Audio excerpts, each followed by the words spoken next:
தகப்பனே, අපිට ප්‍රේම කරනවා අපගේ යහපත් පියාණනි. இந்த காலை நேரத்திலே உம்மை அப்பா பிதாவே என்று கூப்பிடுகிறோம் சுவாமி. උදෑසන අපි ඔබ අබ්බා පියාණනි කියලා අඬ ගස්සනවා.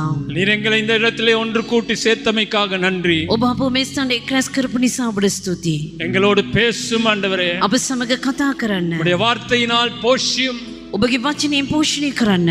ஆண்டவரே, ஒவ்வொரு வார்த்தையும் ஆண்டவரே நீர் அபிஷேகம் பண்ணி එක එක වචන සියල්ල බාලේප කොට எங்களுடைய கிறிஸ்தவ வாழ்க்கைக்கு உதவ பண்ண வேண்டும் என்று நான் ஜெபிக்கிறேன். අපගේ කිතුණු ජීවිතයට උපකාර කරන පිණිස අපි යාඥා කරනවා. இயேசுவின் நாமத்திலே வேண்டிக் கொள்கிறேன் நல்ல பிதாவே. යේසුස් වහන්සේගේ නාමයෙන් යාඥා කරමු යනගේ පියාණනි. ஆமென் ஆமென் ஆமென். நாங்கள் யாவரும் அமர்ந்திருப்போம். සිතන වඩි වෙමු. இந்த காலை நேரத்திலே උදෑසන சில காரியங்களை உங்களோடு நான் பகிர்ந்து கொள்ள போகிறேன். සමහරක් දේවල් ඔබ සමග බෙදා ගන්නට කැමැති. சிலர் ஏற்றுக்கொள்ளலாம், ஏற்றுக்கொள்ளாமல் தள்ளிவிடலாம். සමහර අය ඒක පිළිගන්නට පුළුවන්, සමහර අය පිළිගන්න නැතුව අහක් කරන්නටත් පුළුවන්. காரணம் என்னவென்றால், කාරණේ කොහොමද නම් பொல்லாத காலங்களிலே வாழ்ந்து கொண்டிருக்கிறோம். නපුරු කාලවලදී අපි ජීවත් වෙන්නේ. கடைசி காலங்களிலே வாழ்ந்து கொண்டிருக்கிறோம். අවසාන කාලයේදී අපි ජීවත් වෙනවා. நாங்கள் பார்க்கிறோம், எங்களை சூழ உலகத்திலே நடக்கிற காரியங்களை பார்க்கிறோம். අපි බලන අප වටා මේ ලෝකෙ සිදුවෙන දේවල්, சபைகளிலே நடக்கிற காரியங்களை பார்க்கிறோம். සභාව තුළ සිදුවෙන දේවල්. உண்மையாக சபைகளிலே ஒரு எழுப்புதல் நடக்கிறது. සැබවින්ම සභාවන් තුළ පිබිදීමක් ඇති වෙනවා. ஆனால் உண்மையான சபைகளிலே அல்ல. නමුත් සැබෑව සභාවල නෙවෙයි, கள்ள தீர்க்கதரிசிகளின் சபைகளிலே எழுப்புதல் நடக்கிறது. බොරු දිවැසිවරුන්ගේ සභාවල පිබිදීමක් ඇති වෙනවා. அநேக ஜனங்கள் வஞ்சிக்கப்பட்டு ஏமாந்து போகிற காலம் இது. බොහෝ සෙනග වංචාවට මුලාවට පත් වෙලා රැවටෙනා වූ කාලයක්. அநேக போதகர்மார் இதை பற்றி தங்களுடைய சபையின் அங்கத்தவர்கள் அல்லது அவர்களுக்கு தேவனால் கொடுக்கப்பட்ட ஆடுகளுக்கு எச்சரிக்கையை கொடுக்காமல் இருக்கிறது எனக்கும் ஒரு விதமான ஒரு காரியமாக இருக்கு. බොහෝ සභාවල දේව දාසයන් තමාගේ බැටළුවන්ට, තමාගේ ඇදෙලිවන්තයන්ට මේ ගැන අවවාදයක් නොදී සිටීම මට දුකට පත් වෙන කාරණයක්. ஆனபடியா இந்த காலை நேரத்திலே சில காரியங்களை உங்களோடு நாம் பகிர்ந்து கொள்ள එම නිසා මේ උදෑසන සමහරක් දේවල් ඔබ සමග මම බෙදා ගන්නට කැමැතියි. அன்புள்ள சகோதர சகோதரிகளே, සිනමත සහෝදර සහෝදරියනි, எங்களுடைய கிறிஸ்தவ வாழ்க்கை අපගේ කිතුණු ජීවිතය தேவனுடைய வசனத்திலே கட்டப்பட்டிருக்க வேண்டும். දෙවියන් වහන්සේගේ වචනය මත ගොඩනැගී තිබෙන්න ඕනේ. இந்த தேவனுடைய வார்த்தை நமக்கு ஒரு வேலியாக ஆண்டவர் கொடுத்திருக்கிறார். මේ දේව වචනය අපට වැටක් විදියට උන්වහන්සේ දී තිබෙනවා. ஒரு பவுண்டரி வால்.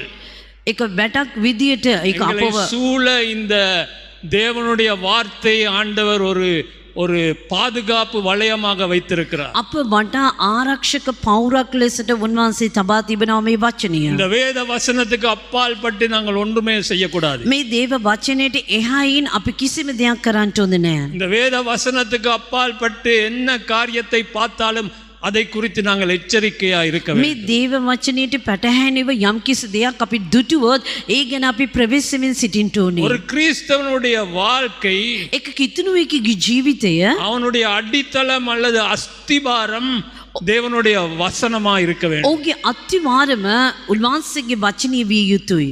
அவனுடைய 4 புற சுவர்களும் கூரையும் தேவனுடைய வசனமா இருக்க வேண்டும். ඔහුගේ අතර වටේ තිබෙනා වූ ඔහුගේ ගොඩනැගිල්ලද ඒ වහලද උන්වහන්සේගේ වචනය මත තිබෙන්න ඕනේ. அவனுக்குள் பரிசுத்த ஆவியானவர் நிரப்பப்பட்டிருக்க வேண்டும். ඔහු තුළ ශුද්ධාත්මයන් වහන්සේ පූර්ණව සිටින්න ඕනේ. அவனுடைய சுவர்களிலே வெளிப்புறமாகவும் உள்புறமாகவும் அடிக்கப்பட்டிருக்கிற பெயிண்ட் என்னவென்றால் இயேசுவின் இரத்தமாக இருக்க வேண்டும். ඔහුගේ පවුරුවල පිටත සහ ඇතුල්වල ගසා තිබෙනා තීන්තිය කුමක්ද නම් යේසුස් වහන්සේගේ ලේ වෙන්න ඕනේ. ஏனென்றால் நாங்கள் மிகவும் பொல்லாத ஒரு காலத்திலே வாழ்ந்து கொண்டிருக்கிறோம். ඇයිද නම් අපි ජීවත් වෙන්නේ නපුරු කාලවලදී. இந்த காலத்தை குறித்து இயேசு என்ன சொன்னார் என்று பார்ப்போம். මේ කාලවලදී කාලය ගැන උන්වහන්සේ යේසුස් වහන්සේ කුමක්ද කිව්වේ කියලා බලනවා. மத்தேயு 24 அதிகாரம் 4-5 வசனங்களிலே මතෙව් 24 වෙනි පරිච්ඡේදයේ 4-5 වෙනි පදය ஆண்டவராய் இயேசு கிறிஸ்து ஒரு மலையின் மேல் வந்து உட்கார்றாரு. උන්වහන්සේ යේසුස් වහන්සේ කන්ද මුදුනේ වාඩි වුණා. அப்பொழுது அவருடைய சீஷர்கள் அவரிடத்துல வந்து ஒரு கேள்வியை கேட்கிறார். එවිටද උන්වහන්සේගේ ගෝලයන් උන්වහන්සේ වෙතට ඇවිල්ලා ප්‍රශ්නයක් ඇසුවා. இந்த கடைசி காலம் எப்படி இருக்கும், கடைசி காலத்துல என்ன நடக்கும்? මේ අවසාන කාලයේ කෙසේද තිබෙන්නේ, කුමක්ද සිදුවෙන්නේ කියලා ප්‍රශ්නයක් இயேசு ඇසුවා. அவர்களுக்கு பிரதியுத்தரமாக, යේසුස් වහන්සේ උන්වහන්සේට උන්ට උත්තර දෙමින් ஒருவனும் உங்களை வஞ்சியாதபடி எச்சரிக்கையாயிருங்கள். කිසිවෙක් නුඹලා මුලා නොකරන ලෙස බලා ගනිල්ලා. அடுத்த வசனத்துல அவர் சொல்லுகிறார், ඊළඟ පදේ උන්වහන්සේ කියනවා, ஏனெனில் அநேகர் வந்து என் நாமத்தை தரித்து கொண்டு நானே கிறிஸ்து என்று சொல்லி அநேகரை வஞ்சிப்பார்கள். මක් නිසාද බොහෝ දෙනෙක් මම ක්‍රිස්තුස් කියා මාගේ නාමයෙන් ඇවිත් බොහෝ දෙනෙක් මුලා කරන්නෝය. ஏனென்றால் இந்த கடைசி காலத்திலே ஒரு வஞ்சிக்கிற ஆவி கிரியை செய்து கொண்டிருக்கு. ඇයිදර මේ අවසන් කාලයේදී මුලා කරන්නව ආත්මයක් ක්‍රියා කරමින් இந்த තිබෙනවා. வசனத்திலே இயேசு சொல்லுகிறார், මේ වචනේ යේසුස් වහන්සේ කියනවා, என் நாமத்தை தரித்து கொண்டு நானே கிறிஸ்து என்று சொல்லி அநேகரை வஞ்சிப்பார்கள். මම ක්‍රිස්තුස් කියාගෙන මාගේ නාමයේ දරමින් බොහෝ දෙනෙක් මුලා කරන්නේ. அந்த நானே கிறிஸ்து என்றதுக்கு கிரேக்க மொழியிலே இருக்கிற வார்த்தையின் அர்த்தம் என்னவென்றால், මමම ක්‍රිස්තුස් කියනව වචනයේ ග්‍රීක භාෂාව තිබෙනව අර්ථය කුමක්ද නම්, நான் இருக்கிறவராய் இருக்கிறேன், நான் மரித்து உயிர் தெழுந்த தேவன் என்று அர்த்தம். මම සිටිනාසේම සිටිනවා, මම මැරුණා මලවුන්ගේ නැගිට්ටව කියනව அப்பொழுது අර්ථය. கள்ள தீர்க்கதரிசிகளும் கூட இந்த இயேசு மரித்து உயிர் தெழுந்தார், இயேசு இன்னும் உயிரோடு இருக்கிறார் என்று சொல்லிதான் அவர்கள் தங்களுடைய காரியங்களை செய்வார்கள். එවිට බොරු අනාගත වක්තෘ පවා යේසුස් වහන්සේ මැරි මලවුන්ගේ නැගිට්ටා කියනව වචනේ තබාගෙන තමයි තමාගේ කාරණාවල් කරන්නේ. 24 வசனத்திலே ஆண்டவர் இப்படி சொல்லுகிறார், 24 වෙනි පදේ උන්වහන්සේ මෙසේ පවසනවා, ஏனெனில் கள்ள கிறிஸ்தவர்களும் கள்ள கிறிஸ்துக்களும் கள்ள தீர்க்கதரிசிகளும் எழும்பி கூடுமானால் தெரிந்து கொள்ளப்பட்டவர்களையும் வஞ்சிக்கத்தக்கதாக பெரிய அடையாளங்களையும் அற்புதங்களையும் செய்வார். මක් නිසාද බොරු ක්‍රිස්තුස් වරුද්ද බොරු අනාගත වක්තෘද නැගිට පුළුවන් නම් තෝරාගනු ලැබුවන් පවා මුලා කරන ලෙස මහත් ලකුණු පුදුමද දක්වන්නෝය. தெரிந்து கொள்ளப்பட்டவர்கள் கூட வஞ்சிக்கப்படுவதற்காக තෝරාගත්තු අයන් පවා මුලා කරන පිණිස பெரிய அடையாளங்களையும் அற்புதங்களையும் செய்வார். මහත් පුදුම ලකුණු ඔවුන් කරන්නේය. பேதுரு என்ன சொல்லுகிறார்? පේදුරුස්තුමා කුමද කියන්නේ? 2 பேதுரு முதல் 3 வசனங்கள், 2 පේදුරු පළවෙනි පද 3, கள்ள தீர்க்கதரிசிகளும் ஜனங்களுக்குள்ளே இருந்தார்கள், அப்படியே உங்களுக்குள்ளும் கள்ள போதகர்கள் இருப்பார்கள், அவர்கள் கேட்டுக்கேதுவான வேத புரட்டுகளை தந்திரமாய் நுழைய பண்ணி தங்களை கிரியத்து கொண்ட ஆண்டவரை மறுதலித்து தங்களுக்கு தீவிரமான அழிவை வருவித்துக் கொள்ளுவார்கள். නමුත් සෙනග අතරේ බොරු ප්‍රපෝතවල සිටියේ එලෙසම විනාශක ධර්ම ભેද රහසින් උපදවමින්ද තමුන්ම මිලයටගත් ආචාර්යයන් වහන්සේව එපා කරමින්ද තමුන් පිටට ශීඝ්‍ර විනාශය පමුණවා ගන්නා වූ බොරු ගුරුවරු නුඹලා අතරේ වන්නෝය. 3ஆம் வசனத்திலே பேதுரு இப்படி சொல்லுகிறான், පේදුරුස්තුමා 3 වෙනි පදයේ මෙම කියනවා, பொருளாசையுடையவர்களாய் தந்திரமான வார்த்தைகளால் உங்களை தங்களுக்கு ஆதாயமாக வசப்படுத்திக் கொள்ளுவார்கள். තණ්හාවෙන් නිසා ඔවුන් වංචා වචන වලින් නුඹලා වෙළඳාමක් කරගන්නවා ඇත. சரி, யோவான் என்ன சொல்லுகிறார் என்று பார்ப்போம். යෝහන් තුමා කුමද කියන්නේ කියලා බලමු. முதல்ல இயேசு என்ன சொன்னார் என்று பார்த்தோம். ප්‍රථම යේසුස් වහන්සේ කුමද කියේ කියලා அதன் බැලුවා. பிறகு பேதுரு என்ன சொன்னார் என்று பார்த்தோம். ඉන්පසු පේදුරුස් තුමා කුමද කිව්වේ කියලා බැලුවා. இப்பொழுது யோவான் அப்போஸ்தலன் என்ன சொல்லுகிறான் என்று பார்ப்போம். යෝහන් පේරිත තුමා කුමද කියන්නේ කියලා 1 බලමු. யோவான் 4ஆம் அதிகாரம் 1ஆம் வசனத்திலே 1 යෝහන් 4 වෙනි පරිච්ඡේදයේ පළවෙනි පදය. பிரியமானவர்களே, உலகத்தில் அநேக கள்ள தீர்க்கதரிசிகள் தோன்றியிருப்பதினால் நீங்கள் எல்லா ஆவிகளையும் நம்பாமல் அந்த ஆவிகள் தேவனாய் உண்டானவைகளோ என்று சோதித்தறியுங்கள். ප්‍රේමවන්තයනි, බොරු ප්‍රොපේතවරු ලෝකයට පැමිණි සිටින බැවින් සියලු ආත්ම විශ්වාස නොකොට ඒ ආත්ම දෙවියන් වහන්සේගෙන් දැයි පරීක්ෂා කරපල්ලා. அன்புள்ள சகோதர சகோதரி, வேத வசனத்திலே திட்டவட்டமாக ஆண்டவர் நமக்கு எச்சரிப்பை கொடுத்திருக்கிறார். සිනිවන්තයනි දේව වචනේ උන්වහන්සේ අරියාකාරව අපට අවවාදාත්මක වචනේ දී තිබෙනවා. நம்முடைய பவுல் அப்போஸ்தலன் என்ன எழுதியிருக்கான்னு பார்ப்போம். අපගේ පවුල් තුමා කුමද ලියා තිබෙන කියලා බලමු. 1 தீமோத்தேயு 4ஆம் அதிகாரம் 1ஆம் வசனத்திலே 1 තිමොති 4වෙනි පරිච්ඡේදයේ 1වෙනි පදයේ ஆவியானவர் வெளிப்படையாய் சொல்லுகிறபடி பிற்காலங்களிலே மனசாட்சியில் சூடுண்ட பொய்யருடைய மாயத்திலே சிலர் வஞ்சிக்கிற ஆவிகளுக்கும் பிசாசிகளின் உபதேசங்களுக்கும் செவி கொடுத்து விசுவாசத்தை விட்டு விலகி போவார்கள். ඒත් පසු කාලවලදී සමහරු මුලා කරවන ආත්මයක්ද යක්ෂයන්ගේ ගුරුකම්ද සලකා ඇදහිල්ලෙන් ආක්ව යනවා ඇතයි ආත්මයන් වහන්සේ පැහැදිලි ලෙස කියනසේක. அது மாத்திரமல்ல 2 கொரிந்தியர் 11ஆம் அதிகாரத்திலே பவுல் 2 கொரிந்தி 11 වෙනි පරිච්ඡේදයේ පවුල් තුමා කියනවා நீங்கள் 3ஆம் 4ஆம் வசனங்களை வாசித்து பார்த்தால் ඔබ 3 අතර ඔබ කියවන බැලුවොත් பவுல் சொல்லுகிறார் கடைசி காலங்களிலே පවුල් තුමා කියනවා අවසන් කාලයේදී இன்னொரு கிறிஸ்து வேறொரு கிறிஸ்து තවත් ක්‍රිස්තුස් කෙනෙක් வேறொரு ஆவி වෙනත් ආත්මයක් வேறொரு சுவிசேஷம் பிரசங்கம் பண்ணப்படுமா. වෙනත් සුභාරංචියක් දේශනා කරනු ලබනවා. அன்புள்ள சகோதர சகோதரிகளே, සිනවන්ත සහෝදර සහෝදරියනි 14ஆம் வசனத்திலே பவுல் இப்படி சொல்லுகிறார். 14 වෙනි පදයේ පවුල් තුමා මෙසේ කියනවා. அது ஆச்சரியம் அல்ல, சாத்தானும் ஒளியின் தூதனுடைய வேஷத்தை தரித்துக் கொள்ளுவானே. මක් නිසාද සාතන් පවා ආලෝකයේ දූතයෙක්ගේ වෙස් ගනී. ஒரு நாள் ஒரு ஊழியக்காரன் இருந்தான். එක දවසක් සේවකයෙක් සිටියා.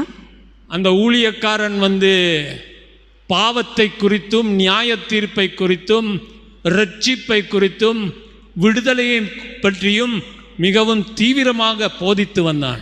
දේව සේවකයා ගැලවීම ගැනක් විනිශ්චය ගැනක් දිව්‍යන් වහන්සේගේ හැම දෙයක්ම ගැනක් ආර්යාකාරව දේශනා කරා. அநேக ஜனங்கள் ரட்சிப்படைந்து வந்தார்கள், விடுதலை பெற்றார்கள். බොහෝ අය ගැලවීම ලැබුවා, නිදහස ලබා ගත්තා. ஒரு நாள் இந்த தேவ ஊழியன் ஜெபத்திலே இருக்கும் பொழுது එක දවසක මේ දේව සේවකයා යාඥාවේ රැඳී සිටින විටදී அவனுக்கு முன்பதாக ஒரு பெரிய ஒரு தேவதூதன் வந்து நின்றான். ඔහු ඉදිරි පිට විශාල දේවදූතයෙක් ඇවිත් සිටගත්තා. மிகவும் அழகான ஒரு தேவதூதன், ඊටමත් ලස්සන වූ දේවදූතයෙක්, மிகவும் பிரகாசமான ஒரு தேவதூதன். ඊටමත් දීප්තිමත් වූ දේවදූතයෙක්. அவனுடைய 2 சட்டைகளும் அவன் விரித்து கொண்டு இருக்கும் பொழுது மிகவும் அழகான ஒரு காட்சி. ඔහු පියාපත් දෙක විහිදාගෙන සිටින විටදී ලස්සන දර්ශනයක් තිබුණා. அவனுடைய முகத்தை பார்க்கும் பொழுது சூரியனை போல பிரகாசித்துக் கொண்டிருந்தான். ඔහුගේ මූණ බලන විටදී සූර්යාකාරයෙන් බැබළුණා. அவன் வெள்ளை வெள்ளேர் என்று இருந்தான். அந்த மாதிரி வெள்ளையை இந்த ஊழியக்காரன் கண்டதே இல்லை என்று சொல்லுகிறான். ඔහු සුදට සුදේ සිටියා.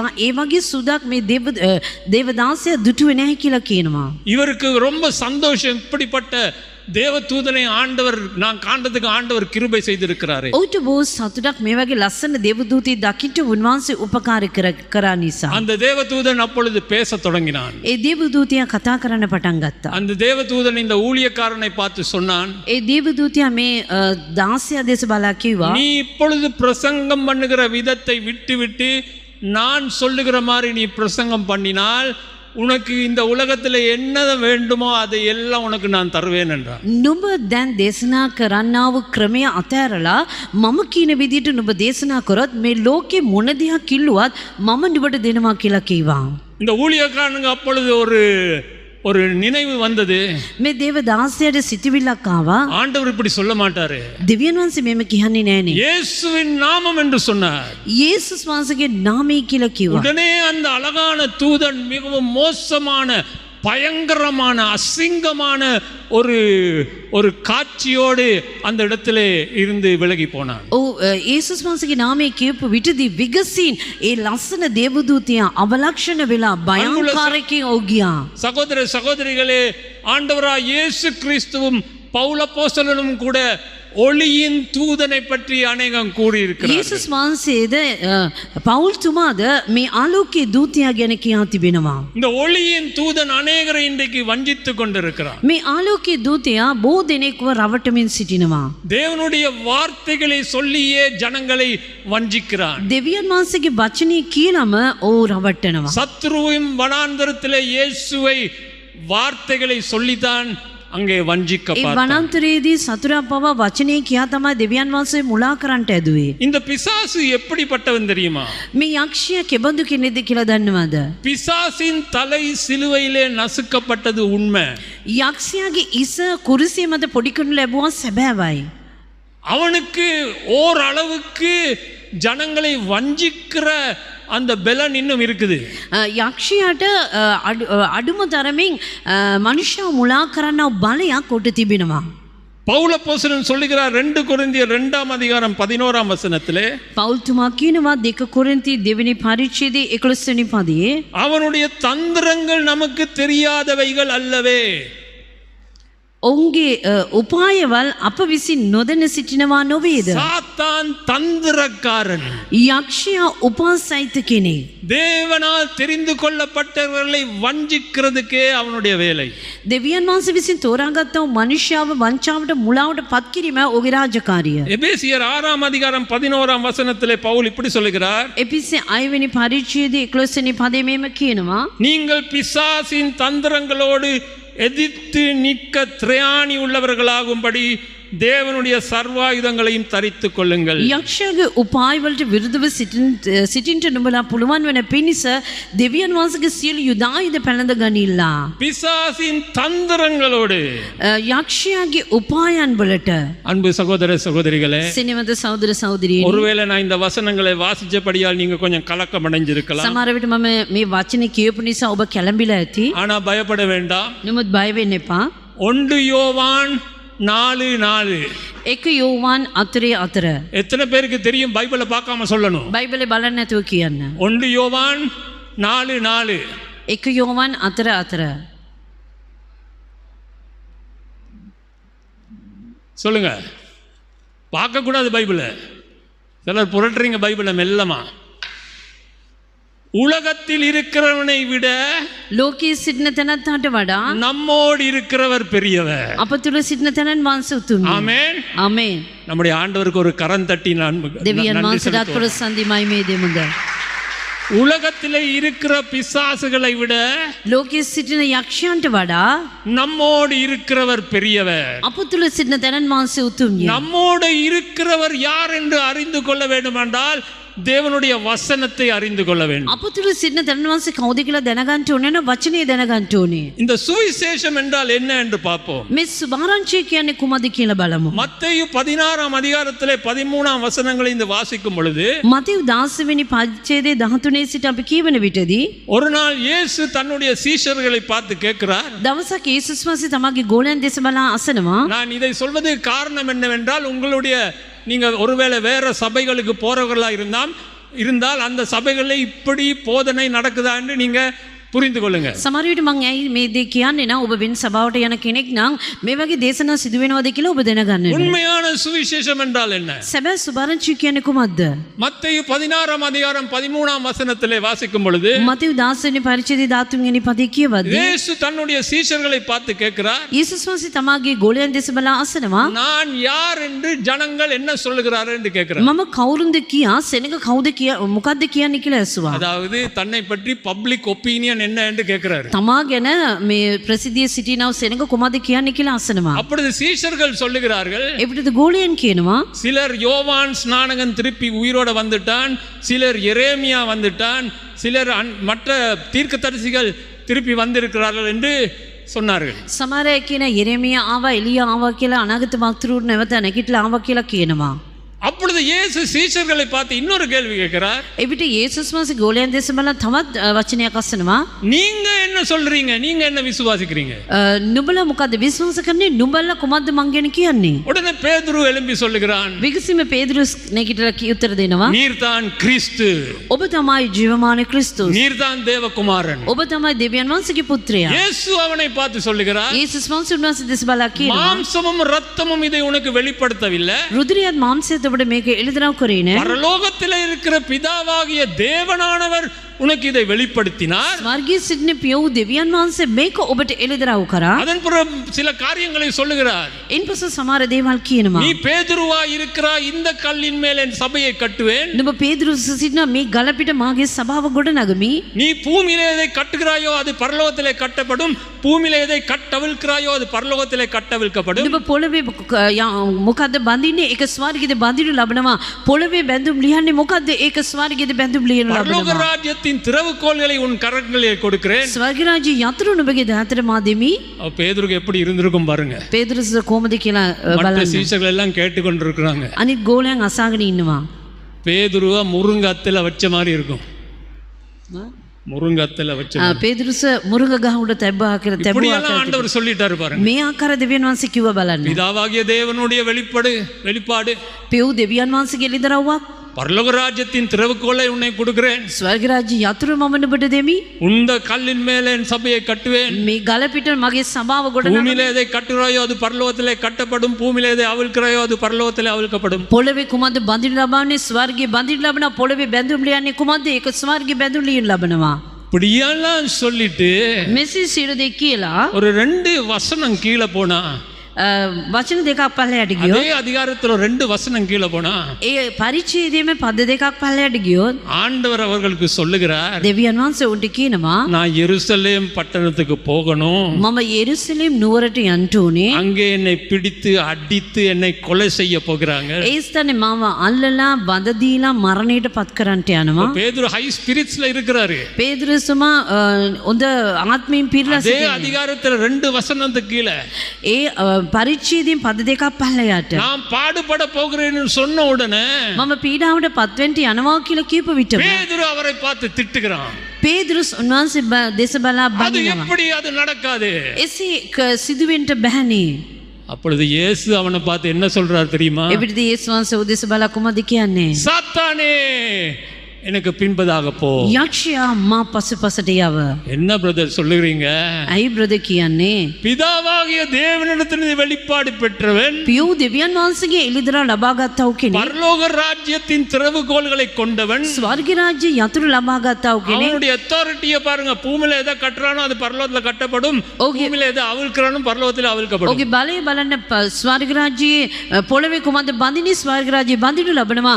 පොළවේ කුමද්ද බැඳුම් ලියන්නේ? ඒක ස්වර්ග රාජ්‍යය බැඳුම් ලියනු ලබනවා. ஆனா இப்போது ஆண்டவர் என்ன சொல்லுகிறார்? නමුත් දැන් යේසුස් වහන්සේ කුමද அவனை කියන්නේ? சாத்தானே என்று கூப்பிடுறார். ඔහුට යක්ෂයා කියලා කියනවා, සාතන් කියලා කියනවා. எப்படி இருக்கும் பாருங்க. කොහොමද තිබෙන්නේ කියලා බලන්න. அன்புள்ள சகோதர சகோதரிகளே, அதுக்கு அடுத்த வசனத்தை வாசிச்சு பார்த்தா ප්‍රේමණීය සහෝදර සහෝදරනි, ඊට පසුව තිබෙන වචන ඔබ කියව இயேசு බැලුවා. சொல்லுகிறார், යේසුස් වහන්සේ කියනවා, என்னை பின்பற்றி வருகிறவர்கள் මා පසුපස එන්නව අය தங்களை தாங்களே வெறுத்து තමාව එපා කොට சிலுவையை சுமந்து කුරුසිය උසනාගෙන என்னை பின்பற்றாவிட்டால் எனக்கு சீஷர்களா இருக்க முடியாது. මා පසුපස ආවේ නැත්නම් මාගේ ගෝලයන් වන්නේ නැහැ. அப்ப உண்மையான சுவிசேஷம் என்றால் என்ன? එසේනම් සැබෑ සුභාරංචිය කියන්නේ කුමක්ද? கர்த்தருடைய ஆசீர்வாதங்கள் மாத்திரமல்ல, ස්වාමීන් වහන්සේගේ ආශිර්වාදයන් පමණක් නොව அவருக்காக சிலுவையை சுமக்க வேண்டும். උන්වහන්සේ උදෙසා කුරුසිය පවා උසලන්ට ඕනේ. அவருக்காக எங்களை நாங்களே வேண்டாம் என்று தள்ளிவிட வேண்டும். උන්වහන්සේ උදෙසා අපි අපවම එපා කරන්නට ඕනේ. எந்த சபைகளை இதை பிரசங்கிக்காமல் இருக்கிறார்களோ කුමන සභාවේ මේක දේශනා නොකර සිටිනවද? அந்த சபையை விட்டு ஓடுங்க. ඒ සභාව අතහැරලා දුවන්න. அன்புள்ள சகோதர சகோதரிகளே, ප්‍රේමවන්ත සහෝදර සහෝදරිනි, பியோர் காஸ்பல் உண்மையான சுவிசேஷம் என்னவென்றால், සැබෑ සුභාරංචිය කුමක්ද නම් மனிதன் ஒரு பாவி, මනුෂ්‍යයා පාපීෂ්ටි, அவன் மனஸ்தாபப்பட வேண்டும், ඔහු සිත වෙන්ට ඕනේ, அவன் மன்னிப்பு கேட்க வேண்டும், ඔහු කමාව අයදින්ට ඕනේ, அவன் இயேசுவின் ரத்தத்தினால் கழுவப்பட வேண்டும். ඔහු යේසුස් වහන්සේගේ ලේ කන්නකටගෙන සෝදුන් ලබන්නට ඕනේ. அல்லாவிட்டால் தேவனுடைய தண்டனை அவன் மேல் வரும். එසේ නැත්නම් දෙවියන් වහන්සේගේ දඬුවම ඔහු පිට පැමිණෙනවා. இதுதான் உண்மையான சுவிசேஷம். මේක තමයි සැබෑ සුභාරංචිය. இன்றைக்கு சபைகளில் இது போதிக்கிறதே இல்ல. අද සභාවල මේව දේශනා කරන්නේ නැහැ. இயேசுவின் ரத்தத்தை சொல்ல மாட்டார்கள், යේසුස් වහන්සේගේ ලේ ගැන කියන්නේ නැහැ. சிலுவையை பற்றி உபதேசம் பண்ண மாட்டார்கள், කුරුසිය ගැන දේශනා කරන්නේම නැහැ. சிலுவையை சுமந்துக்க வேண்டும் என்று சொல்ல மாட்டார்கள். කුරුසිය උසලන්ට ඕනේ කියලා කියන්නේ නැහැ. இன்றைக்கு வேற விதமான சுவிசேஷம் போதிக்கப்படுகிறது. අද වෙනාකාර සුභාරංචි දේශනා කරනු ලබනවා. அன்புள்ள சகோதர சகோதரிகளே, සෙනෙවන්ත සහෝදර සහෝදරියනි, வஞ்சிக்கிற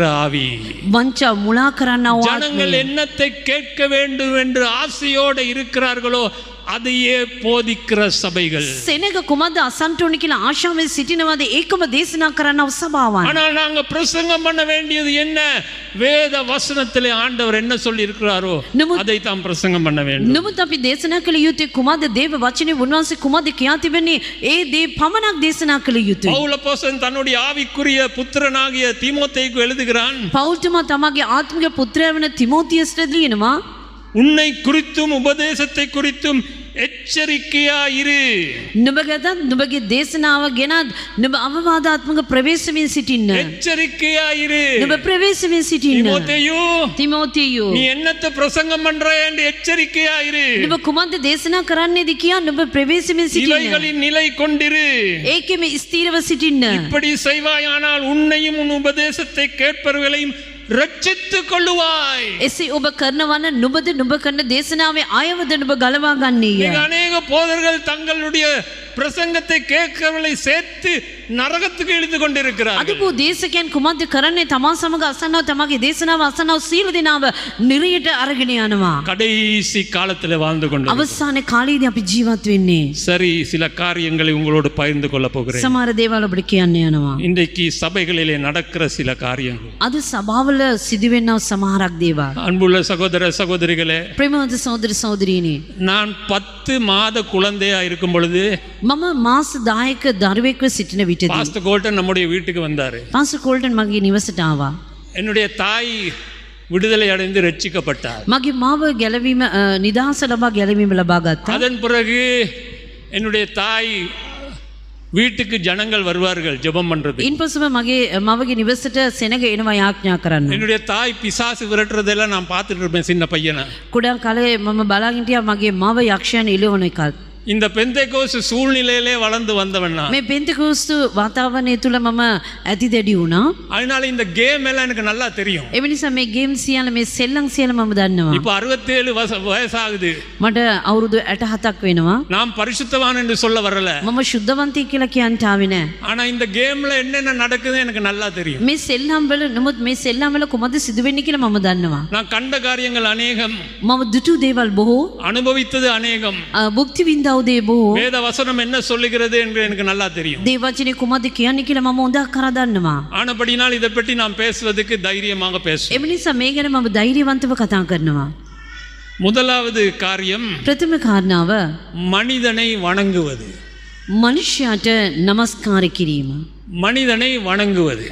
මනුෂ්‍යයාට নমස්කාර இன்றைக்கு කිරීම. பாஸ்டர் ப்ரொஃபட் என்று சொல்லுகிறவர்களை ஜனங்கள் கீழே விழுந்து வணங்குகிறார்கள். අද පාස්ටර් ප්‍රොෆට් කියන දිවසිවරුන් කියන අයව ඔවුන් බිම නැවිලා নমස්කාර කරනවා. வேத வசனத்தின்படி දේව වචනේ අනුව ஒரு கிறிஸ்தவன் එක කිතුණුවෙක් எந்த மனிதனையும் வணங்க முடியாது. කිසිම මනුෂ්‍යයෙකුට নমස්කාර කරන්නට බෑ, වැඳ වැටෙන්න බෑ. அப்போஸ்தலர் 10ஆம் அதிகாரத்துல ක්‍රියාපොතේ 10 වෙනි පරිච්ඡේදයේ கொர்நேலியு என்று 100க்கு அதிபதி இருந்தான். කුර්නිල් කියනා වූ 100ට මුලාදෑනියෙක් සිටියා. அவன் ஒரு கிறிஸ்தவன் அல்ல, ඔව් කිතුණුවෙක් නොව, ஆனால் பயபக்தி உள்ளவன். නමුත් බයෙන් භක්තියෙන් සිටිනා වූ அவன் කෙනෙක්. அநேக ஏழைகளுக்கு தன் தர்மத்தை கொடுத்தான். ඔව් තම බෝ දිලිඳුන්ට තමාගේ ධනය දුන්නා. ஒவ்வொரு நாளும் ஜெபம் பண்ணுவான். සෑම දවසම යාඥා කරනවා.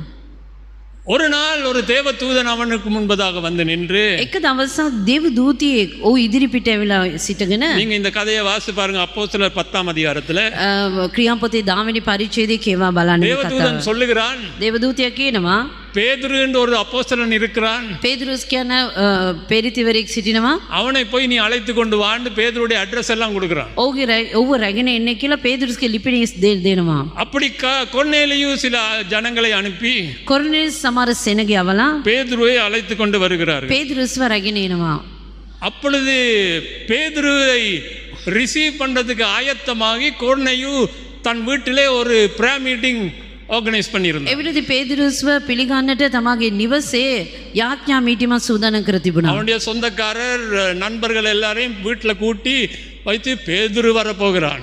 ඔහුගේ නෑදෑයින් ඊත මිතුරන් සියලු දෙනා නිවසේ රැස් කරලා පේදුරුස්තුමා එන්ට යනවා කියලා කියනවා. இந்த காலகட்டத்தில் பேதுரு யாரு? මේ කාලවකවානුවේ පේදුරුස් කවුද?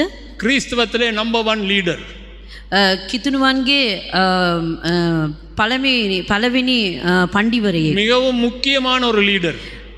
ඉතාමත් උසස්සු නායකයෙක්. அந்த நேரத்தில் பேதுரு கொஞ்சம் வயசு போயிருந்துச்சு. ඒ කාලේ පේදුරුස් සිටියා වයස්ගතව සිටියා. இப்போ பேதுருக்கு நீங்க அந்த கதையை வாசிச்சா தெரியும். ஆண்டவர் ஒரு தரிசனம் கொடுத்து பேதுருவை அனுப்புறாரு. පේදුරුස්ට උන්වහන්සේ දර්ශනයක් දීලා උන්වහන්සේ ඔහු යවනවා. 25ஆம் வசனத்திலே 25 වෙනි පදයේ பேதுரு உள்ளே பிரவேசிக்கிற பொழுது පේදුරුස් ඇතුළට එන විටදී கொர்நேலியு அவனுக்கு எதிர்கொண்டு போய் කොර්නෙලියු ඔහු ඉදිරියට ගියේ. அவன் பாதத்திலே விழுந்து ඔහුගේ පාද පාමුල වැටිලා பணிந்து கொண்டான். ඔහු නමස්කාර කරා. பேதுரு அவனை தூக்கி எடுத்து පේදුරුස් ඔහුව උස්සගෙන எழுந்திரும், නැගිටින්න நானும் මමද ஒரு மனுஷன்தான் என்று சொல்லுகிறான். මමද මිනිහෙක් කියලා කිව්වා. உண்மையான அப்போஸ்தலன் සැබෑ වූ පේරිති கொர்நேலியுவை தூக்கி எடுத்து කොර්නෙලියව උස්සලා අරගෙන කොර්නෙලියු நான் அப்போஸ்தலன்னு சொல்லல, මම අපෝස්තලවරු நான் පේරිති කියලා தீர்க்கதரிசின்னு சொல்லல, මම අනාගත වක්තෘ කෙනෙක් කිව්වේ நான் නෑ. உம்மை போல ஒரு மனுஷன் தான். මම නුඹ ආකාර මිනිහෙක් සමයි. எந்த ஊழியக்காரன் தன்னுடைய விசுவாச கிளிகளை பார்த்து நானும் உங்களை போல ஒரு மனிதன் தான் சொல்லுகிறோனோ அவன் தான் உண்மையான ஊழியக்காரன். කුමන සේවකයෙක් මමත් නුඹ වගේ දෙවියන් වහන්සේගේ සේවකයෙක් කියලා කියනවාද? ඔව් තමයි සැබෑ සේවකයෙක්. இந்த இடத்துல உங்களை விட உயரமான ஸ்தலத்துல நான் இருக்கிறேன். මේ ස්ථානයේ ඔබට වඩා ස්ථානයක මම සිටිනවා. அது என்னவோ அது ஆண்டவர்கிட்ட தான் நீங்க போனா பரலோகம் போனா ஆண்டவர்கிட்ட கேளுங்க. ඒ කතාව දෙවියන් වහන්සේ ඔබ ස්වර්ගයට ගියොත් ඒ ගැන අසා ගන්න. ஆனா உண்மையா உங்களை விட ஒரு ஸ்தலம் மேல இருக்கிறதுக்கு நான் தகுதி உடையவன் அல்ல. සැබවින්ම ඔබට වඩා ටිකක් ඉහළින් සිටින්න මම සුදුසෙක් නෙමෙයි. உலக பிரகாரமான பார்க்க போனா எனக்கு படிப்பும் இல்ல. ලෝකාකාර බැලුවොත් මට එවැනි ඉගෙනීමකුත් නැහැ. ஓ லெவல் பாஸ் பண்றதுக்கு 3 தடவை அந்த டெஸ்ட் எடுத்தேன் நான். O level பாஸ் කරන්න ඒ O level 3 වතාවක් මම ලිව්වා. ஆமென். ආමේන්. மூன்றாவது முறை காப்பி அடிச்சு பாஸ் பண்ணேன். තුන්වෙනි වතාවේ කොපි ගහලා පාස් වුණා. ஆமென். ආමේන්. அன்புள்ள சகோதர சகோதரிகளே, සෙනෙහවන්ත සහෝදර සහෝදරියනි. எனக்கு படிப்பும் இல்ல பணமும் இல்ல ஒண்ணுமே கிடையாது. මට ඉගෙනීමක් නැහැ, මුදලුත් නැහැ, කිසිම දෙයක් නැහැ. வீடு வாசல் கிடையாது. නිවසක් නැහැ. கேவலம் ஒரு கார் குடி கிடையாது. මට කාර් එකක්වත් නැහැ. அதன் நிமித்தமாக நான் உங்களை விட உயர்ந்த ஸ்தலத்தில் இருக்கிறேன்னு சொன்னா நான் ஒரு கள்ள தீர்க்கதரிசி. ඒ කර්ණ කොටගෙන මම ඔබට වඩා උසස් ස්ථානයක සිටිනවා කියලා කිව්වොත් මම බොරු දිවැසිවරියෙක්. அன்புள்ள சகோதர சகோதரிகளே, நாங்கள் எல்லாரும் வேலைக்காரர். සෙනෙහවන්ත දේව දරුවනි, අපි සියලු දෙනාම වැඩකාරයන්. நாங்கள் ஒரு பொழுதும் இன்னொரு விசுவாசியை விட உயர்ந்த ஸ்தலத்தில் இருக்கிறோம் என்று நினைக்கவே கூடாது. අපි කවුරුත් ඇදහිලි වන්තයෙකුට වඩා උසස් ස්ථානයක සිටිනවා කියලා සිතන්නම நாங்கள் නරකයි. எல்லாம் ஊழியக்காரர். අපි සියලු දෙනාම වැඩකාරයෝ. அல்லாவிட்டால் வேலைக்காரர். එසේ නැත්නම් ஒரு වැඩකාරයෝ. மனிதனும் எங்களை வணங்க கூடாது. එක මිනිහෙක්වත් අපිට නමස්කාර කරන්න தேவனை ඕනේ விட නැහැ. ஒரு மனிதனும் இன்னொரு மனிதனை வணங்கவே கூடாது. தேவனை விட දෙවියන් වහන්සේට වඩා මිනිහෙක්ට මිනිහෙක් නමස්කාර කරන්න ඕනේ නැහැ. சரி, கொர்நேலியு அப்படி சொன்னதுக்கு பேதுரு சொன்னதை கேட்டோம். කොර්නෙලියු එසේ කියප එකට පේදුරුස් කියප එක අපි අසුනා. அப்போஸ்தலன் யோவான் ஒரு தேவதூதனை பார்த்து என்ன சொல்றான்னு பாருங்க. පෙරිතු යෝවාන් දේවදූතෙක් දෙස බලා කුමක්ද කියන්නේ කියලා බලන්න. வெளிப்படுத்தின விசேஷம் 22ஆம் அதிகாரம் 8ஆம் 9ஆம் வசனம். එළිදරව් 22 වෙනි පරිච්ඡේදයේ 8 9 පද. யோவானாகிய நானே இவைகளை கண்டும் கேட்டும் இருந்தேன். நான் கேட்டு கண்டபோது இவைகள் எனக்கு காண்பித்த தூதனை வணங்கும்படி அவன் பாதத்தில் விழுந்தேன். මේදී ඇසුවව දුටුවව තැනැත්තා යෝවාන් නම් මමය. මම ඇසු දුටු කල මේදී මට පෙන්වූ දේවදූතයාට නමස්කාර කරන්නට ඔහුගේ පාමුල වැටුනිමි. 9ஆம் வசனம். 9 වෙනි පදය. அதற்கு அவன், அல்லாவிட்டால் அந்த தேவதூதன், நீ இப்படி செய்யாதபடிக்கு பார், உன்னோடும் உன் சகோதரரோடும் தீர்க்கதரிசிகளோடும் இந்த புஸ்தகத்தின் வசனங்களை கைக்கொள்கிறவர்களோடும் கூட நானும் ஒரு ஊழியக்காரன், தேவனை தொழுதுகொள் என்றான். ඔහු මට කතා කොට එසේ නොකරන්ට බලාගන්න ඉන්න. මම නුඹේද නුඹේ සහෝදරෝ ප්‍රපෝතවරුන්ගෙන්ද මේ පොතේ වචන රක්ෂා කරන්නන්ගෙන්ද අහුල් මේකරුවෙක්ය. දෙවියන් වහන්සේට නමස්කාර කරන්නයි කීවේය. அன்பு சகோதர சகோதரிகளே, සිනවන්ත සහෝදර සහෝදරියනි, நமஸ்காரம் அல்லது தொழுது கொள்ளுதலை ஒரு மனிதன் ஏற்றுக்கொள்வானானால் அவன் கள்ள தீர்க்கதரிசி. නමස්කාරය නැත්නම් වැඳ වැටීමක් එක මිනිහෙක් බාර ගන්නවා නම් ඒක බොරු දිවැසිවරියෙක්. அடுத்த காரியத்தை பார்ப்போம். ඊළඟ කාරණේ බලමු. நிழல். நிழல். සෙවණැල්ල. அப்போஸ்தலர் 5ஆம் அதிகாரம் 15ஆம் வசனம். ක්‍රියාපොත 5 වෙනි පරිච්ඡේදයේ 15 වෙනි පදය. பிணியாளிகளை படுக்கைகளின் மேலும் கட்டில்களின் மேலும் கிடத்தி பேதுரு நடந்து போகையில் அவனுடைய நிழலாகிலும் அவர்கள் சிலர் மேல் படும்படிக்கு அவர்களை வெளியே வீதிகளில் கொண்டு வந்து வைத்தார்கள். එයින් පේදුරුස් එන විට ඔහුගේ සෙවණැල්ල පමණවත් යම් රෝගියෙකු පිට වැටෙන පිණිස ඔවුන් පිටත වීදිවලට ගෙන ඇවිත් ඇඳන් වලද යහන් වලද තැබුවෝය. கவனமாக கேட்டுக்கொள்ளுங்க. හොඳට අහන්න. பேதுரு வீதியில நடந்து கொண்டு போறாரு. පේදුරු වීදියෙන් ඇවිදගෙන යනවා. ஜனங்கள் எல்லாரும் සෙනග සියලු දෙනාම பிணியாளிகளையும் வியாதியஸ்தர்களையும் பிசாசு பிடித்தவர்களையும் அவர் நிழல் படும்படியாக வந்து வைக்கிறார்கள். රෝගීන්ද යක්ෂාවේශ වූ අයවද ඔහු ඉදිරිපිට ගෙනත් තිබෙනවා ඔහුගේ සෙවණැල්ල පවා වැදෙන පිණිස. பேதுரு அவர்களை பார்த்து சொல்லல. පේදුරුස් ඔවුන් දෙස බලා කිව්වේ නෑ. நான் நடந்து போறேன், என் நிழல்ல வந்து வைங்க, அவங்க சோமடைவாங்கன்னு சொல்லல. මම ඇවිදලා යනවා මාගේ සෙවණැල්ල ගිහිල්ලා ඇවිල්ලා තබන්න ඔවුන් සුවේ ලබයි කියලා කිව්වේ නෑ. அவர் ஒருவேளை அவருக்கு தெரியாமலும் இருந்திருக்கலாம். සමහර විට ඔහුට නොදැනැත්ව සිටින්න පුළුවන්. இது அவிசுவாசியான ஜனங்கள் அவர் தேவன் மேல் வைத்த விசுவாசத்தினாலே அந்த பிணியாட்களை கொண்டு வந்து அவருடைய நிழலில் வைக்கிறாங்க. මේදී සිදුවුනේ නොහැදිලි කාර්ය වූ මනුෂ්‍යයන් යේසුස් වහන්සේ කෙරේ තැබුව විශ්වාසය කන්නකොටගෙන පේදුරුස්ගේ සෙවණැල්ල මත ගෙනල්ලා තබනවා ඔවුන් සුවේ ලබන පිණිස. பேதுரு அடுத்த நாள் ஸ்டேஜில் ஏறி பிரசங்கம் பண்ணல, என்னுடைய நிழலில் வந்து ஜனங்களை வைங்க, அவர்கள் சுகமடைவார்கள். පේදුරුස් පළවෙනි දවසේ ඔහු ස්ටේජ් එකට නැගලා දේශනා කරේ නැහැ මම යන විටදී තබන්න මාගේ සෙවණැල්ල වැදිලා ඔවුන් සුවේ ලබයි කියලා. அது இந்த ஜனங்களுடைய விசுவாசம். ඒක සෙනගගේ ඇදහිීම. அவருடைய விசுவாசம் படி அது நடந்தது. ඔවුන්ගේ විශ්වාසය අනුව ඔවුන්ට සිදු ஆனா වුණා. அதன் பிறகு பைபிள்ல இன்னொரு கதை போடல அப்படி. ඉන්පසු බයිබලයේ එවැනි කතාවක් දැම්මේ නැහැ. பாருங்க, බලන්න. இப்ப இங்க ஒரு ஸ்பாட்லைட்டை மாட்டி මේ තිබෙනාව මේ ලයිට් එක මාරු කරලා நான் அந்த லைட்டுக்கு முன்பதாக நின்று මම ඒ ලයිට් එක ඉදිරිපිට සිටගත්තොත් என் நிழல் படுந்தானே வந்து நிழல்ல நில்லுங்க நீங்க சுகமடைங்கன்னு சொன்னா நான் ஒரு கள்ள தீர்க்கதரிசி. මාගේ සෙවණැල්ල තිබෙනවා සෙවණැල්ල ඉදිරිපිට ඔබ ඇවිල්ලා සිටගන්න එතකොට සුවේ ලැබෙයි කියලා මම කිව්වොත් මම බොරු දිවැසිවරියෙක්. அப்படி நடக்குது.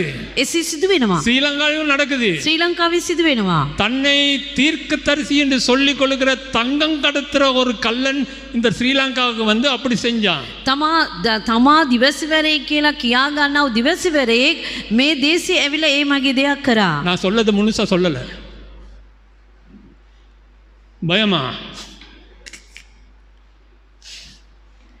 அன்புள்ள சகோதர சகோதரிகளே, සිනවන්ත සහෝදර සහෝදරියනි, அப்படிப்பட்டவர்கள் சுகமடையில சும்மா கீழே விழுந்தாங்க, அவ்வளவுதான். கீழே விழுந்தாங்க, அவ்வளவுதான். එවැනි අය සුවේ ලැබෙන ටිකක් බිමට වැටුණාද එච්චර. யாரு அந்த முன் ரோல இருந்து அவர்களுடைய விசுவாசிகளே வந்து விழுந்தாங்க. ඉදිරියේ සිටිනව පේලියේ ඇගේ ඔවුන්ගේ ඇදහිලිවන්තයන් විතරයි ඉදිරියට ඇවිල්ලා වැටෙන්නේ. இதெல்லாம் பார்த்து ஏமாந்து போகாதீங்க. මේව දැකලා ඔබ මුලා වෙන්න එපා. இன்னொரு காரியம், அப்போஸ்தலர் 19ஆம் அதிகாரத்துல තවත් දෙයක් ක්‍රියාපොතේ 19 වෙනි පරිච්ඡේදයේ 11-12 வசனங்கள். 12-13 වෙනි පද. 11-12. பவுலின் கைகளினாலே தேவன் விசேஷித்த அற்புதங்களை செய்தருளினார். அவனுடைய சரீரத்திலிருந்து உருமால்களையும் கச்சைகளையும் கொண்டு வந்து வியாதிக்காரர் மேல் போட வியாதிகள் அவர்களை விட்டு நீங்கி போயின, பொல்லாத ஆவிகளும் அவர்களை விட்டு புறப்பட்டன.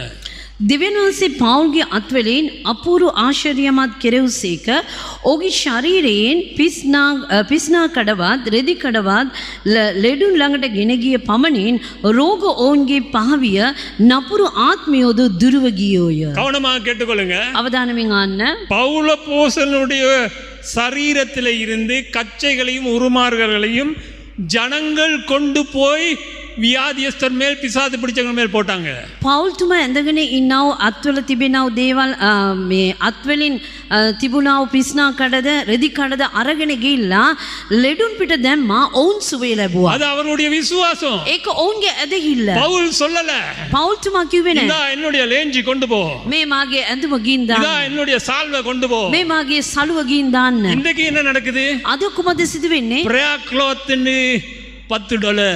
ප්‍රෙයර් ක්ලෝත් කියලා ඒ කියන්නේ යාඥාවේ ක්ලෝත් එකක් කියලා ඩොලර් 10ක්. நான் ஜெபித்து ஆசீர்வதிக்கப்பட்ட பரிசுத்த தண்ணீர் என்று விற்கிறார்கள். මම යාඥා කරපු සුද්ධ වතුර කියලා විකුණනවා. எல்லாம் கள்ள தீர்க்கதரிசிகள். හැමෝම බොරු இப்போ දිවසිවරු. இந்த பரிசுத்த தண்ணீரை அந்த ஸ்ப்ரே பண்ற பாட்டில்ல போட்டு விற்கிறாங்க. දැන් සුද්ධ වතුර ස්ප්‍රේ කරන බෝතලයකින් දාලා විකුණනවා. எவ்வளவு கேவலமா வந்துடுது கிறிஸ்தவம். කොච්චර පහත් විදියට ආවද எல்லாம் කිතුනකම. பிசினஸ். ව්‍යාපාරයේ සෑම இந்த දෙයක්ම. வசனத்தை வச்சு பிசினஸ் பண்றாங்க. මේ වචනේ තබලා ව්‍යාපාර කරනවා. பவுலோஸ் வசனம் அப்படி செய்யவே இல்லை. පෞල්තුමා එසේ කළේ නෑ. ஜனங்கள் அவன் சரீரத்தில் இருந்த கட்சிகளை எடுத்துக்கொண்டு போய் போட்டாங்க. அவங்களுடைய விசுவாசம் அது அவங்க சுகமடைந்தார். සෙනග පේදුරු මත තිබෙනව රෙදි අරන් ගිහලා දැම්මා ඒක ඔවුන්ගේ ඇදහිල්ල. அடுத்தது நாங்க பார்க்க போகிறோம். ඊළඟ අපි බලන්ට යනවා. ரொம்ப காமனான ஒரு காரியம். ඒක සාමාන්‍ය දෙයක්.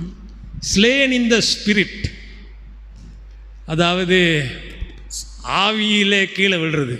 ඒ කියන්නේ ආත්මයෙන් බිම වැටීම. அநேக போதகர்மாருக்கு இதுதான் ஒரு பெரிய ஒரு சவால்.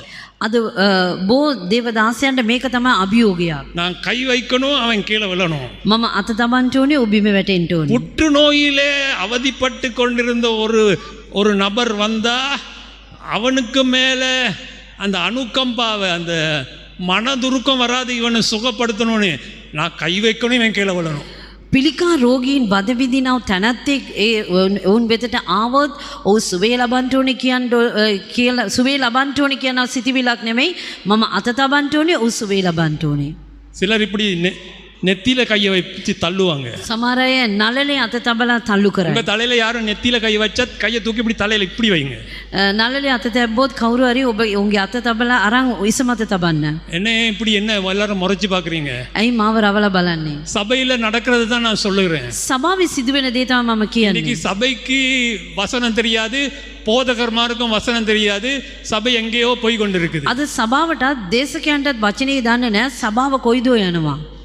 பைபிள்ல முதல்ல நான் இந்த சொல்றேன், මම ප්‍රථමයෙන් நீங்க කියන්නේ ஒரு நல்ல கிறிஸ்தவனா வாழ வேண்டுமானால் ඔබ හොඳ කිතුණුවෙක් ලෙස ජීවත් වෙන්න ඕනේ නම් இயேசு என்னத்தை சொன்னார், இயேசு என்னத்தை செய்தார், அதை நம்மை செய்ய சொல்லி இருக்கிறாரா என்று டெஸ்ட் பண்ணி பாருங்க.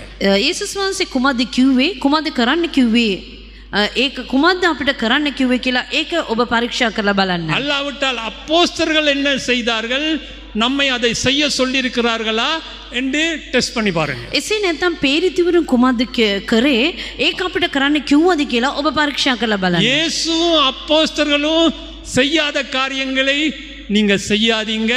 அப்படி செய்கிறவர்களை கண்டா ஓடி போங்க. යේසුස් වහන්සේ සහ පේරිතියන් කරපු නැති දේවල් ඔබ කරන්ට යන්න එපා. එසේ කරන අය දුටුවත් හරි ඔබ දුවලා යන්න. அதுதான் ஜெனரல் ரூல்.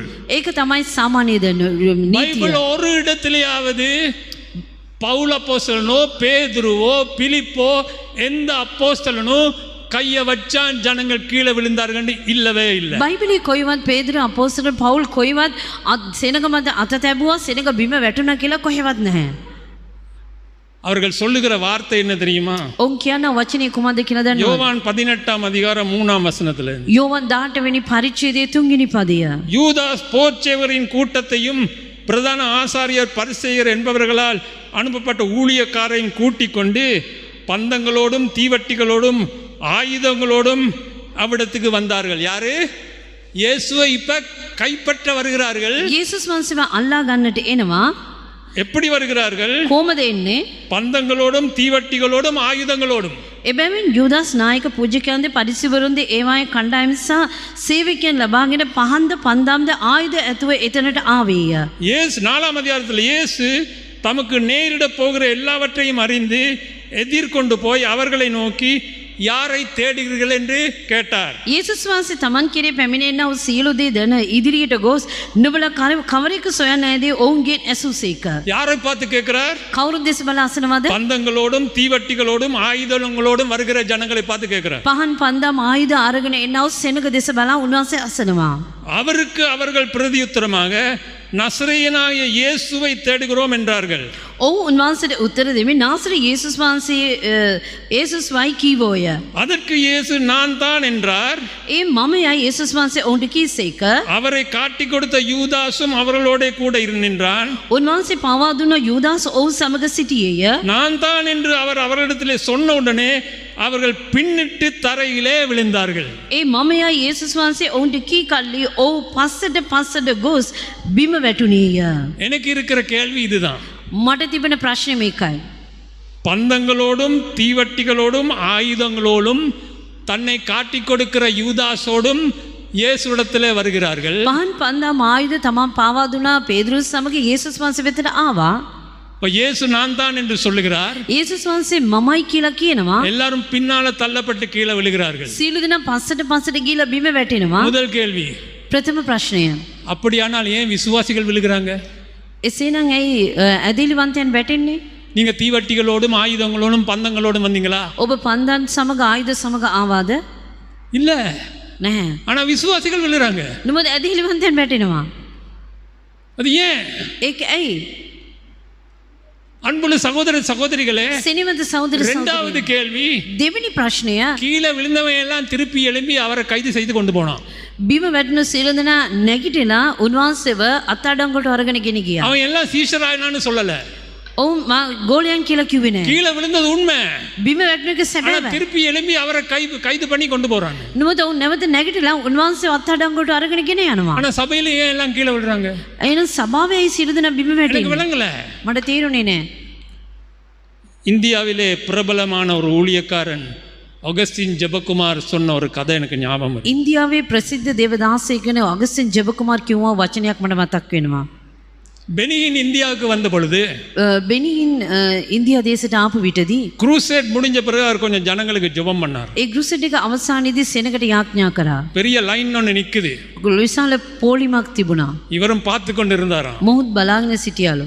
அநேக பாஸ்டர்மார் விசுவாசிகள் லீடர்ஸ் எல்லாரும் இருக்கிறாங்க. බෝ පාලකවරු ඇදහිලිවන්තයන් ලීඩර්ස් සියලු දෙනා සිටියා. இப்போ பெனியின் ஒவ்வொருத்தருக்கும் தலையில கை வச்சு ஜெபம் பண்ண போறாரு. බෙනිහින් සෑම දිනකටම අත තබලා යාඥා කරන්නට යනවා. அந்த கூட்டத்தில் ஜெபத்துக்காக போயிருந்தான் ஒரு அரசியல்வாதி.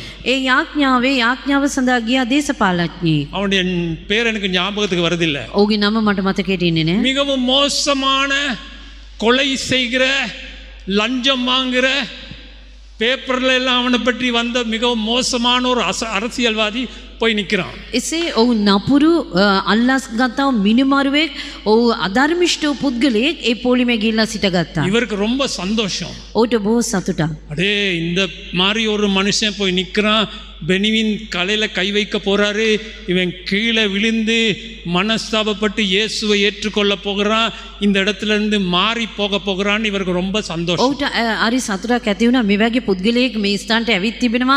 බෙනින් ඔහුගේ අත ඔළුව මට අත තබන්ට යනවා. ඔහු පසුතැවිලි වෙලා මේ ස්ථානේ වෙනස් වෙලා යන්ට යනවා කියලා සිතුවා. நடந்தது என்ன தெரியுமா? සිදුවුන් දේ කුමක්ද දන්නවද? பெனியின் வந்தாரு, கை வச்சாரு, බෙනින් ආව අත තිබ්බා. விசுவாசிகள் கீழே விழுறாங்க. ඇදහිලිවන්තයන් බිම වැටෙනවා. பெரிய பெரிய சபைகளுக்கு தலைவர்களா இருக்கிற பாஸ்டர்மாரெல்லாம் கீழே விழுகிறாங்க. විශාල සභා නායකයන් වෙන පාලකවරු පවා බිමට වැටෙනවා. ஆனா இந்த அரசியல்வாதி மேல் கை வச்சாரு பாருங்க. නමුත් මේ දේශපාලනඥයා කෙරේ අත තැබුවා அவன் බලන්න. அசையவே இல்லை. ඔහු සෙලවුණේම නැහැ. அவன் வந்த மாதிரியே போனான். ඔහු ආපු ආකාරයට ගියා. அது ஏன்? ඒක ඇයි? அது எனக்கும் பெரிய கேள்வி. ඒක මටත් ප්‍රශ්නයක්. இன்றைக்கு விசுவாசிகள் தான் கீழே விழுறாங்க. අද ඇදහිලිවන්තයන් තමයි බිම වැටෙන්නේ. அவிசுவாசிகளை பரிசுத்த ஆவியானவர் தொடுறாரே இல்ல. නොහැදිලිවන්තයන්ව සුදාත්මනව සතගස්සන්න වෙන්නේ නැහැ. ஏமாந்து போக வேணாம். රැවටෙන්න එපා. வேத வசனத்தை போதியுங்க. දේව වචනේ දේශනා வேத කරන්න. வசனம் தான் ஒரு மனிதனை மாற்றும். දේව වචනේ තමයි එක් මිනිහෙක් මාරු கீழே விழுந்து කරන්නේ. எழும்பினா மாறாது. බිම වැටිලා නැගිටොත් මාරු වෙන්නේ නැහැ. சத்தியத்தை அறிவீர்கள், சத்தியம் உங்களை விடுதலையாக்கும். සැබෑ ඔබ දැනගන්නේද? සැබෑ ඔබ නිදහස් කරයි. எப்பொழுதும் வேத வசனத்தை வாசிங்க. නිතරම දේව වචනේ பாஸ்டர் කියවන්න. கோல்டன் எப்பொழுதும் சொல்லுவாரு, පාස්ටර් ගෝල්ඩන් නිතරම don't කියයි. go behind manifestations. இது எல்லாம் சும்மா கிரியைகள். මේ සියල්ල ක්‍රියාවන්. 103 சங்கீதம் 7 வசனம் சொல்லுகிறது, 103 වෙනි ගීතාවලිය 8 වෙනි පදයේ කියනවා, இஸ்ரவேல் ஜனங்கள் தேவனுடைய கிரியைகளை அறிந்திருந்தார்கள், ඊශ්‍රායෙල් සෙනග දෙවියන් වහන්සේගේ ක්‍රියාවන් දැන සිටියා, மோசேயோ தேவனுடைய வழிகளை அறிந்திருந்தார். මෝසස් දෙවියන් වහන්සේගේ මාර්ගය දැන සිටියා. இன்னைக்கு சபையும் அப்படிதான், අද සභාවත් ඉස්සෙල්ලා கிரியைகளை பார்த்து தான் ஓடுது, ක්‍රියාව බලලා තමයි දුවන්නේ. தேவனுடைய வழிகளை அறியல. දෙවියන් වහන්සේගේ මාර්ගය දැනගන්නේ නැහැ. கிரியைகளை பார்த்து ஓடின எல்லா இஸ்ரவேலும், யோசுவாவும் காலேபும் தவிர மற்றவன் எல்லாம் வனாந்தரத்திலே செத்து மரித்து விட்டான். ක්‍රියා සියල්ල බලා ගියා වූ ඊශ්‍රායෙල් සෙනග අතර යෝෂුවා කාලෙබ් සවර අනිත් සියලු දෙනා වනාන්තරේ මැරි වැටුණා. வெளிப்படுத்தின விசேஷம் 1 அதிகாரம் 17 வசனத்துல එළිදරව් පොතේ 1 වෙනි පරිච්ඡේදයේ 17 වෙනි පදය.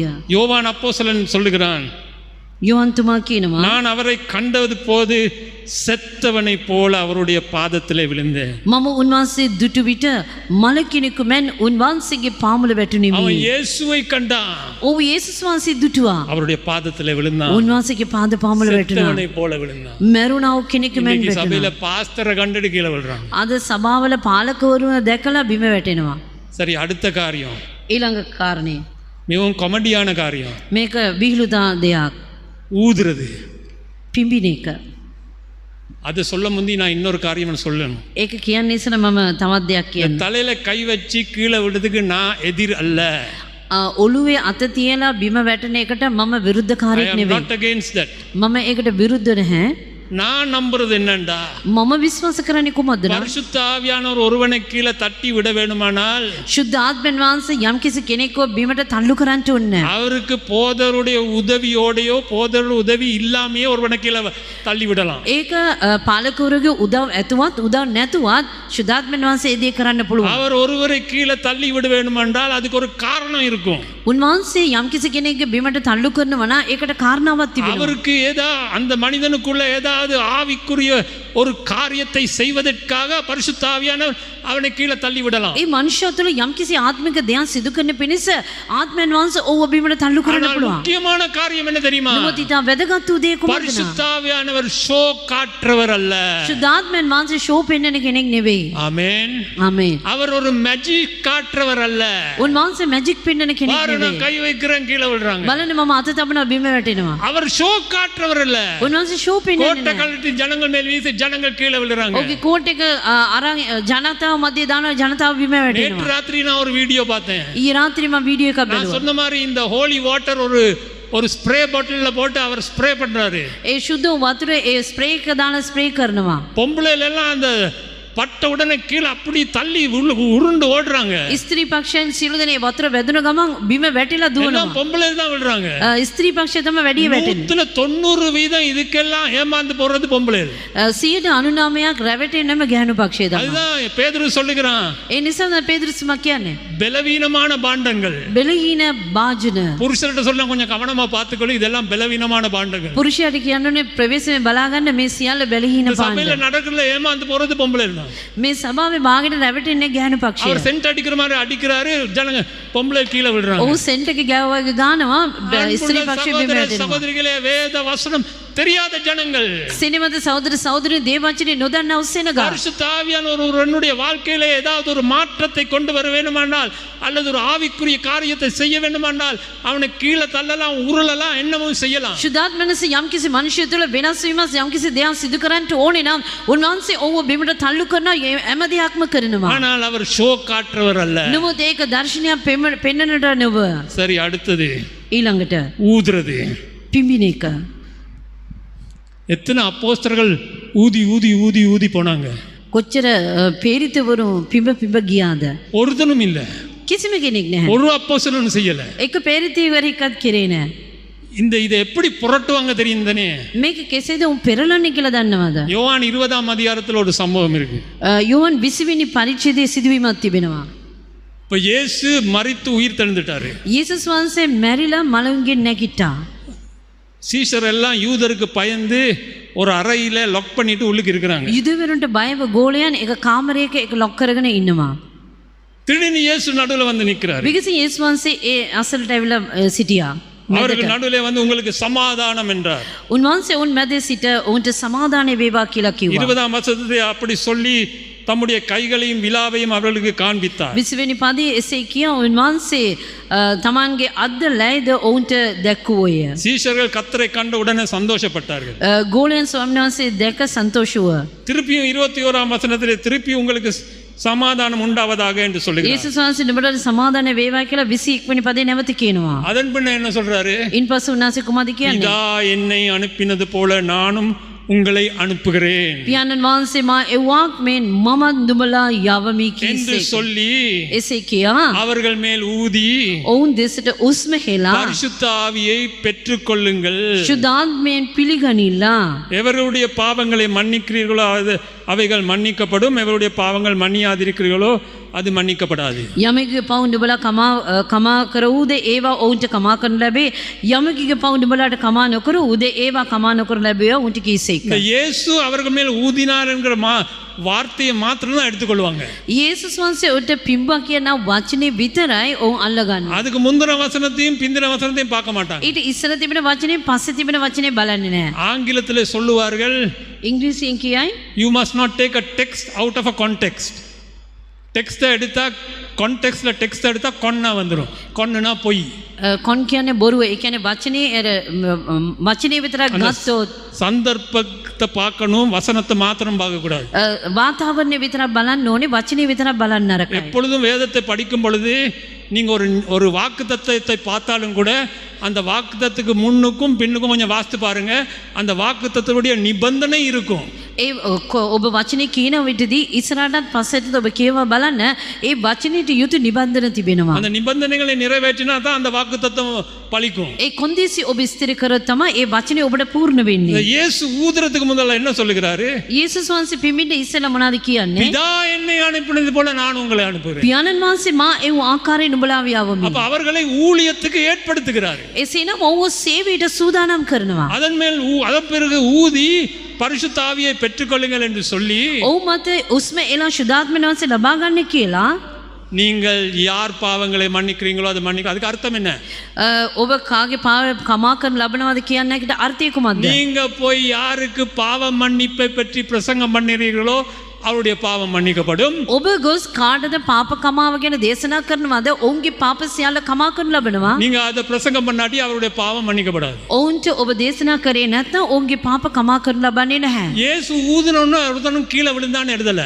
යේසුස් වහන්සේ උස්ම හෙළුව විට ඔවුන් බිම වැටුණා කියලා அது ரொம்ப කිව්වේ. இம்பார்ட்டன்ட் இருந்தா பரிசுத்த ஆவியானவர் எழுதி வச்சிருப்பாரு. ඒක ඊටම වැදගත් නම් ශුද්ධාත්ම වහන්සේ ඒක ලියා තිබලා ඇති. அப்படி எழுதவே இல்ல. එසේ ලියා තිබෙන්නේ නැහැ. ஆனாலும் இத பாருங்க, නමුත් ඔබ බලන්න அதுல ஊதுனனால அவங்களுக்கு ஒண்ணும் நடக்கல. උන්වහන්සේ උස්ම හෙළුව නිසා කිසිම දෙයක් සිදු වුණේ නැහැ. ஆண்டவர் அவங்களுக்கு சொன்னாரு, எருசலேம்ல காத்திரு. යේසුස් වහන්සේ කිව්වා යෙරුසலேම ඔබ බලා போய் සිටින්න. காத்திரு. ඔබ රැඳී සිටින්න.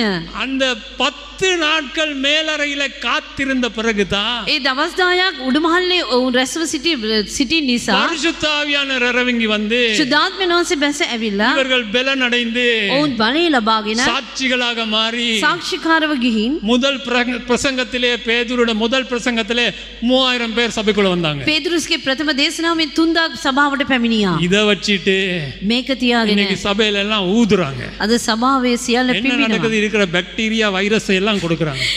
තමා ළඟ තිබෙන බැක්ටීරියා වෛරස් සියල්ල දෙනවා. கர்த்தருக்கு ஸ்தோத்திரம், இந்த கொரோனாவை ஆண்டவர் வர வச்சாரு. ස්වාමීන් වහන්සේ ස්තුතියි මේ කොරෝනා උන්වහන්සේ අනුමත කරපු නිසා. கொரோனா காலத்துல ஒருத்தனும் ஊதல. කොරෝනා කාලේදී කවුරුත් පිම්බෙන්නේ නැහැ. எல்லாம் ஃபேஸ் மாஸ்க் போட்டுருந்தான். සියලු දෙනා ෆේස් මාස්ක් දාලා அந்த நேரம் ஊதி இருக்கலாம் தானே. එවිටදී ඔබ පෙමින්න அந்த තිබුණා. டைம் ஊதி இருந்தா அடி வாங்கி இருப்பான். ඒ කාලේදී ඔබ පිම්බොත් ගුටි කාලා ඇති. ஆமென். அன்புள்ள சகோதர சகோதரிகளே, සිරිවද සහෝදර இதெல்லாம் සහෝදරි. பார்த்து ஏமாந்து போகாதீங்க. මේව දැකලා ඔබ රැවටෙන්න එපා. கிளறான், இவன் பெரிய பரிசுத்தவான். ඔව් පිම්බිනවා අපි වැටෙනවා ඌ ශුද්ධවන්තයෙක්. பவுல் ஊதல, பேதுரு ஊதல, ஒருவனும் ஊதல. පවුල්තුමා පේතුරුස්තුමා පිම්බෙන්නේ නැහැ. சும்மா ஒரு வசனத்தை எடுத்து அது பின்னால நான் ஆப்பிரிக்கால சவுத் ஆப்பிரிக்கால ஒரு போதருக்கு நான் மெசேஜ் அனுப்புனேன். මම සවුත් ආෆ්‍රිකාවේ සින දේශකයට මම මැසේජ් එකක් அவரும் இந்த மாதிரி ஊதுறவர் தான். ඔහු මේ වගේ පිම්බින நான் கேட்டேன், இது ஊதுறது எனக்கு கொஞ்சம் விளங்கி காட்டுங்க, எனக்கு தெரியல. මට තේරුනේ ඔබ කොහොමද ඒක පිම්බින්නේ කියලා அவர் කියන්නේ. சொன்னார் wind of God. ඒ කියන්නේ වින්ඩෝ සුළඟ.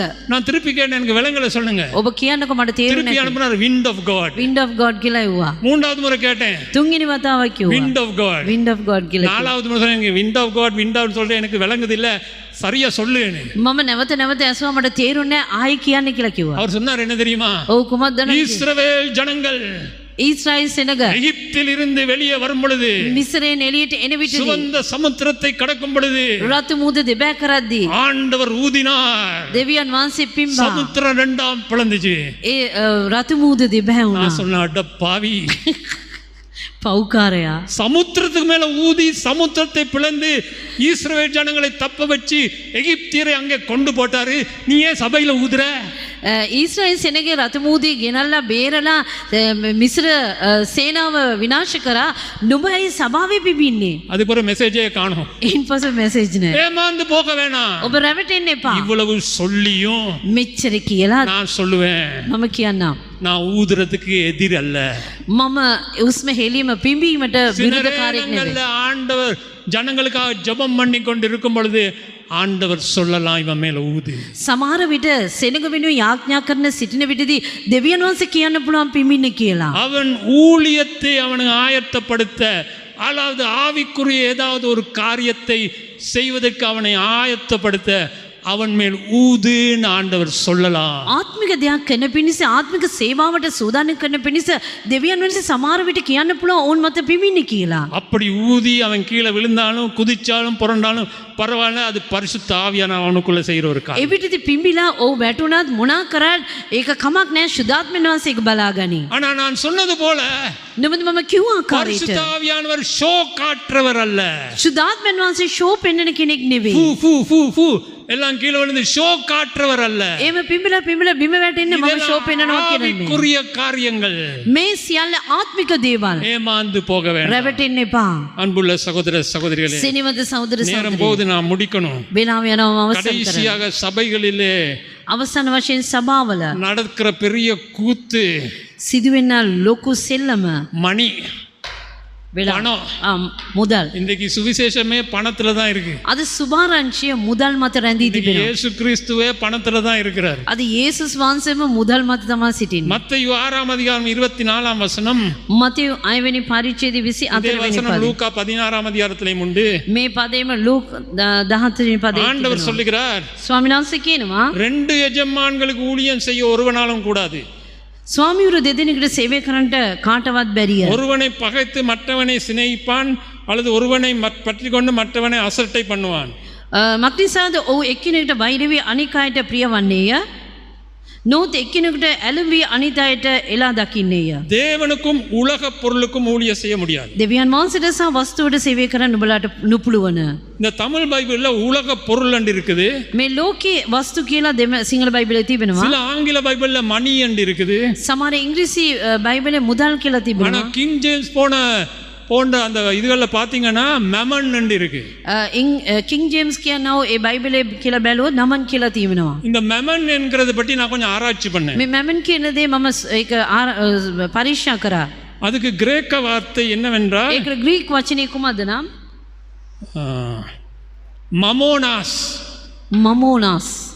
இந்த மமோனாஸ் என்னவென்றால் මේ මමෝනස් කියන්නේ කුමක්ද නම් ஒரு அசுத்தாவி. ඒක අශුද්ධ ආත්මයක්. இயேசு சொன்னா ரெண்டு எஜமானுக்கும் ஊழியம் செய்ய முடியாது. දෙවියන්වහන්සේ කිව්වා ආම්බුරු දෙදෙනෙකුට දෙවිවරු දෙදෙනෙකුට සේවය කරන්න බෑ. தேவனுக்கும் ஊழியம் செய்ய முடியாது, மமோனாஸ்க்கும் ஊழியம் செய்ய முடியாது. දෙවියන්වහන්සේට සේවය කරන්නත් බෑ, මමෝනස්ට සේවය இந்த කරන්නත් බෑ. மமோனாஸ் என்கிற அசுத்தாவி මේ මමෝනස් කියන අශුද්ධ ආත්මය பணத்துக்கும் ஐஸ்வர்யங்களுக்கும் உரிய ஒரு ஆவி. වස්තුවට මුදල්ට යුතු ආත්මයක්.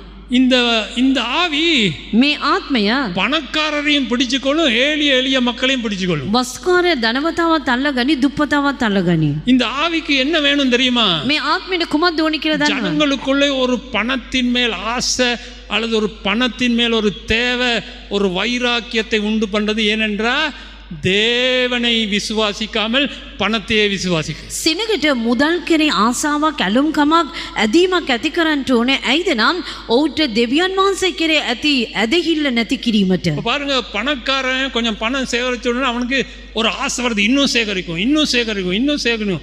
அந்த ஆவி බලන්න ධනවතුන්ට මුදල් උන් රැස් කරාට පස්සේ ඔවුන්ට හැඟීමක් එනවා තවත් මුදල් ඕනි කියනවා. ඒක ආත්මයක්. இந்த ஏழை மக்களை பாருங்க, මේ දිලිඳුනුව බලන්න. சாப்பிட பணம் இல்லை, கூலி கட்ட வாடகை கட்ட பணம் இல்லை, பணம் வேணும், களவெடுக்கிறார்கள், கொலை செய்கிறார்கள், எல்லாம் செய்கிறாங்க. அதே ஆவி தான் அங்கேயும் கிரியை செய்யும். දිලිඳුට බලන්න කන්න බොන්න ගෙදර මිලගෙවන්නේ කිසිම දෙයකට මුදල් නැහැ. ඔවුන් සොරකම් කරනවා. ඒ ආත්මෙමයි ඔවුන්ට. இன்னொரு காரியம் சொல்லட்டா? තවත් දෙයක් කියන්නද? இது உங்களுக்கு ஷொக்காக இருக்கும். ඔබට පුදුමයක් වෙයි. கிறிஸ்தவர்கள் කිතුණුවන් தசம பாகத்தையும் காணிக்கைகளையும் கொடுக்காம இருக்கிறதுக்கு தடை செய்கிறது யாரு? இதே ஆவி. දසින් කොටස තම පඬුරු නොදී සිටීමට බාධා කරන්නේ මේ ආත්මයමයි. ஆமென். ආමේන්. தசம பாகம் என்றால் என்ன? දසින් කොටස කියන්නේ කුමක්ද? பழைய ஏற்பாட்டிலே ஆண்டவர் ஒரு கட்டளையாக கொண்டு வந்தார். පරණ ගිවිසුමේ අන පනතක් ලෙස උන්වහන්සේ දුන්නා. புதிய ஏற்பாட்டிலே கிருபையின் காலம். අලුත් ගිවිසුමේ කරුණාවේ කාලය. பவுல் சொல்றாரு, நாங்கள் தாராளமாக எங்களுடைய சொந்த டிசிஷனை கொடுக்கணும். පෞල්තුමා කියනවා තමාගේ කැමැත්ත අනුව වැඩි වශයෙන් දෙන්න ඕනේ. பழைய ஏற்பாட்டிலே கட்டளைகளினால 10% கொடுக்கறேன்னா புதிய ஏற்பாட்டில் எவ்வளவு கொடுக்கணும்?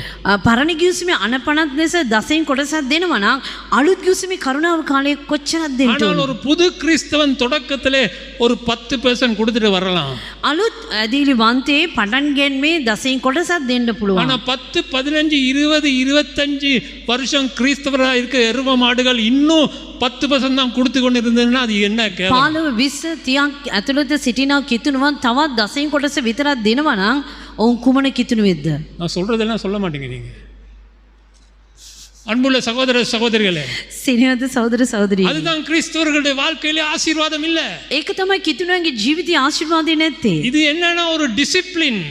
ஒரு டிசைபிள்னா ඒක ගෝලෙක් කියන්නේ அவனுக்கு டிசிப்ளின் இருக்கணும். ඔවුන්ට ඇසිරීමක් හොඳ ඇසිරීමක් තිබෙන්න ඕනේ. காணிக்கை கொடுக்கிறது ஒரு டிசிப்ளின். දසින් කොටස පඬුරු දෙන්නේ හොඳ ඇසිරීමක්. ஆண்டவர் பாப்பார் எவ்வளவுக்கு தேவ பயம் இருக்கு, எவ்வளவுக்கு தேவனை நேசிக்கிறாய். දෙවියන් වහන්සේ බලනවා කොච්චර දුර දේව බය තියෙනවද, කොච්චර දුර දෙවියන් වහන්සේට ප්‍රේම කරනවද இதெல்லாம் කියලා. சிறு வயதுல எங்க அம்மா அப்பா சொல்லி கொடுத்ததை நான் சொல்றேன். මේක අපේ කුඩා කාලපටන් දෙමව්පියන් අපිට කිව් දේ ඔබට ஸ்கூலுக்கு කියන්න. போக 2 ரூபா கொடுப்பாங்க டக் ஷாப்பு. ඉස්කෝලේ යන විටදී රුපියල් 2ක් දෙනවා. அதுல 20% எடுத்து வைப்பேன் தசம பாகம். සත 20ක් දසින් කොටස අරන් තියන්න ඕනේ. ஆமென். ආමේන්. படிச்சுக்கொள்ளுங்க. ඔබ දැනගන්න. மமோனாஸ் என்ற ஆவிக்கு இடம் கொடுக்காதீங்க. මමෝනස් කියනෝ ආත්මයට ඉඩ දෙන්න එපා. முதலாவது தேவனை நேசியுங்க. ප්‍රථමේ දෙවියන් වහන්සේට ප්‍රේම කරන්න. சரி, இன்னொரு காரியம் சொல்றேன். තවත් දෙයක් කියන්න. நாங்க இந்த அப்போஸ்தலரை பற்றி படிக்க நமக்கு ரொம்ப ஆசை. පේරිතියන් ගැන ඉගෙන ගන්නට මට ආසාවක්. இந்த அப்போஸ்தலர்கள் எப்படி தேவன் பயப்படுத்தினார் அதெல்லாம் நமக்கு ரொம்ப ஆசை. පේරිතියන්ව උන්වහන්සේ කොහොමද පාවිච්චි කරේ ඒවා දකින්න අපිට ආසයි. ஆனா உங்களுக்கு தெரியுமா, නුඹට ඔබ දන්නවද? இந்த அப்போஸ்தலர்கள் இப்ப இருந்தா ඒ පේරිතියන් දැන් සිටියොත් 175% முக்காவாசி கிறிஸ்தவர்கள் கணத்தில இருப்போம். 175 කිතුණුවන් කනත්තේ සිටි. என்னையும் சேர்த்து தான் சொல்றேன். මාවත් ඇතුළත් කරලා எப்படி? තමයි කියන්නේ. முக்காவாசி பேர் கணத்தில 6 அடி கீழே இருப்போம். 103 කාලක් විතර අපි කනත්තේ තමයි සිටින්නේ. கேட்டுக்கொள்ளுங்க. හොඳට උන්කන් දෙන්න. இப்ப என்ன மாதிரி பாஸ்டர் மார்ட்ட நீங்க ஒரு காணிக்கை கொண்டு வந்து கொடுத்தா අපි වගේ පාස්ටර්වරුන්ට ඔබ පඳුරක් ගෙනත් දුන්නොත් நாங்க என்ன செய்வோம்? අපි කොහොමද කරන්නේ? Thank you brother. ස්තුතියි Thank you brother. sister. Thank you sister. கர்த்தர் உங்களை ஆசீர்வதிப்பார், දෙවියන් වහන්සේ ඔබ உங்கள் ආශිර්වාද குடும்பத்தை ஆசீர்வதிப்பார் ඔබගේ පවුල ආශිර්වාද என்று කරනවා. சொல்லி அனுப்புவீங்க. එසේ කියලා යවනවා. ஆனா பேதுருட்ட வந்து காணிக்கை கொடுத்தா නමුත් පේදුරුස්ට ඇවිල්ලා පඳුරු දුන්නොත් அவன் என்ன சொல்லுவான் தெரியுமா? ඔව් කොහොමද කියන්නේ කියලා දන්නවද? இவ்வளவுதானா? මෙච්චරද? ஆமா, பைபிள்ல இருக்கு. බයිබලයේ තිබෙනවා. அப்போஸ்தலர் 5ஆம் அதிகாரத்துல ක්‍රියා 5 වෙනි පරිච්ඡේදයේ அனனியாசும் சஃபாராவும் අනනියාස සපිරාල් காணிக்கை கொண்டு வந்து பேதுரு கொடுக்குறாங்க. පඳුරු ගෙනලා පේදුරුස්ට அவன் දෙනවා. பார்த்துக்கங்க, இவ்வளவுதானா? ඔව් අසනව මෙච්චරද? அடுத்த 2 செகண்ட்ல நீங்க சொல்லுகிற ரிப்ளைல විනාඩි 2කින් ඔබ දෙන්නා උත්තරයකින් உங்களுடைய வாழ்க்கை அங்கேயே முடியுதா அல்லது போக போறாதுங்கிறது இருக்கு. ඔබගේ ජීවිතේ එසේම ඉවර වෙනවද නැත්නම් යන්ට යනවද කියලා තියෙනවා. இவ்வளவுதான் சொன்னா அவன் என்ன சொல்லுவான்? මෙච්චරද කියලා කිව්වොත් நீ ඔක්කොමද කියන්නේ? பரிசுத்த ஆவியானவருக்கு எதிராய் பொய் சொன்னாய். නුඹ ශුද්ධාත්මනස විරුද්ධව බොරු කිව්වා. உடனே கார்டியக் அரெஸ்ட், ஹார்ட் அட்டாக் வந்து செத்து விழுவான். විගසින්ම ආට් අටැක් ඇවිල්ලා එතනම වැටෙනවා. இன்றைக்கு சபையில எல்லாம் பேதுரு வந்தா எப்படி இருக்கும்? අද සභාව තුළ පේදුරු සාවත් කොහොමද? ආමේන්. அவன் எல்லாம் thank you brother, god bless you சொல்ல மாட்டான். ඔව් ඔක්කොම thank you god bless you කියලා කියන්නේ. நான் பைபிள்ல இருக்கிறது தான் சொல்றேன். මම බයිබලයේ තිබෙන දේ තමයි. அப்போஸ்தலர் 5ஆம் அதிகாரத்தை வாசிச்சு பாருங்க. ක්‍රියාපදේ 5 වෙනි පරිච්ඡේදයේ ஒரு කියව බලන්න. கணவனும் மனைவியும் விசுவாசித்தவர்கள். පුරුෂ භාර්ය ඇදහිලිවන්තයන් அந்த දෙදෙනෙක් இடத்திலே செத்து விழுந்தாங்க. ඒ ස්ථානේ මැරී වැටුණා. அவன் ஒரு கேள்விதான் கேட்டான், ඔව් එක ප්‍රශ්නයක් ඇසුවේ. இவ்வளவுதானா? මෙච්චරද? அன்புள்ள சகோதர சகோதரிகளே, සිනිවන්ත සහෝදර இது எல்லாம் என்ன සහෝදරියනි. தெரியுமா? මේ සියල්ල කුමක්ද? மமோனாசினுடைய ஆவி. මමෝනාස්ගේ ආත්මය. ஆமென். ஆமென். அதிலிருந்து நாங்க விடுதலை அடையணும். ඒකෙන් අපි නිදහස சரி, ලබන්න. கடைசியாக நான் முடிக்க போகிறேன். අවසාන වශයෙන් අවසන් කරන්න. வெளிப்படுத்தின விசேஷம் 2ஆம் அதிகாரம் 20ஆம் வசனம். එළිදනාව් දෙවෙනි පරිච්ඡේදයේ 20 වෙනි පදය. ஆண்டவர் அந்த தியட்டீரா சபையை பார்த்து சொல்லுகிறார், තියතිරා සභාව ගැන උන්වහන්සේ කියනවා. ஆகிலும் உன் பேரில் எனக்கு ஒரு குறை உண்டு.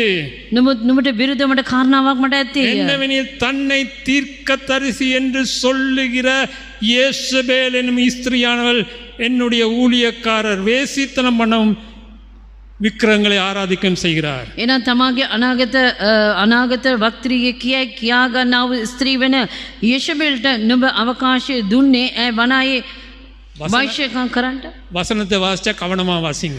වචනේ කියවොත් අරියට කියවන්න. என்ன சொல்லி இருக்குது? කුමද කියා තිබෙන්නේ? தன்னை தீர்க்கதரிசி என்று சொல்லுகிற யேசபேலின் ஆவி. තමාම අනාගත වක්ත්‍රියක් කියන්නා වූ යෙෂබෙල්ගේ ආත්මය. தன்னை தீர்க்கதரிசி என்று சொல்லுகிற யேசபேலின் ஆவி. තමාම අනාගත වක්ත්‍රියක් කියන්නා වූ යෙෂබෙල්ගේ ආත්මය. எவனாவது வந்து சொன்னா நான் தான் தீர்க்கதரிசி කවුරු හරි ඇවිල්ලා කිව්වොත් මම දිවැසිවරයෙක් කියලා அவனுக்குள்ள யேசபேல் ஆவி இருக்குன்னு அர்த்தம். ඔහු තුල යෙසබෙල්ගේ ආත්මය තිබෙනවා කියලා அதான் අර්ථය. இந்த வசனம் சொல்லுது. වචනේ ඒකයි කියන්නේ. ஆமென்.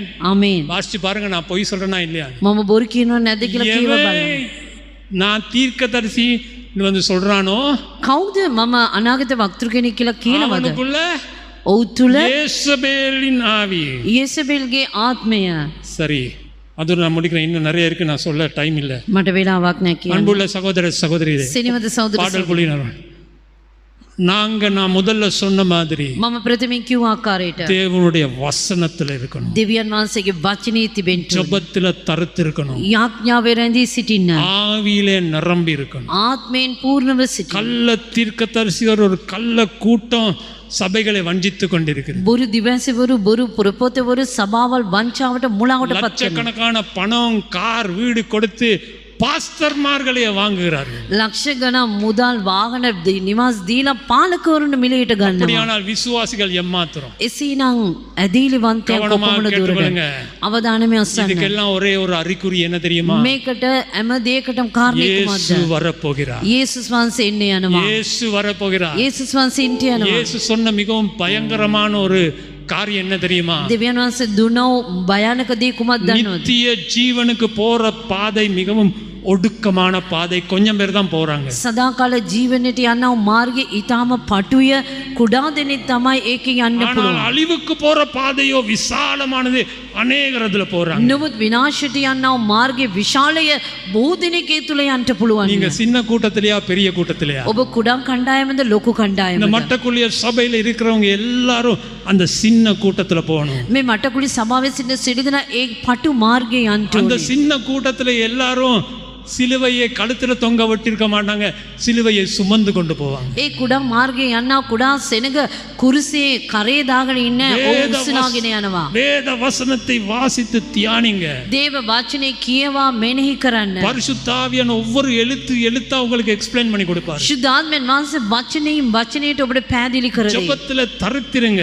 යාඥාවේ රැඳී සිටින්න. இந்த நேரத்துல இங்க இருக்கிற லீடர்ஸ்மார், මේ මොහොතේදී මේ ස්ථානයේ තිබෙන නායකවරු நாங்க எல்லாரும் எழும்பி நிப்போம் இந்த நேரத்துல. අපි සියදෙනා නැගිට සිටිමු. முக்கியமாக லீடர்ஸ்மாருக்கு நான் சொல்றேன், විශේෂයෙන් නායකවරුන්ට මම කියනවා. மற்றவர்களுக்கும் நான் சொல்றேன். අනිත් අයටත් කියන්න. நான் ஒரு சவால் விடுகிறேன் இந்த நேரத்தில். මම ඔබට අභියෝගයක් දෙනවා මේ ஒரு උදැසන. கட்டளை அல்ல, ඒක අනපනතක් නෙමෙයි. கட்டளை அல்ல, පනතක් ஒரு නෙවෙයි. சவால், ඒක අභියෝගයක්. ஒரு சேலஞ்ச்.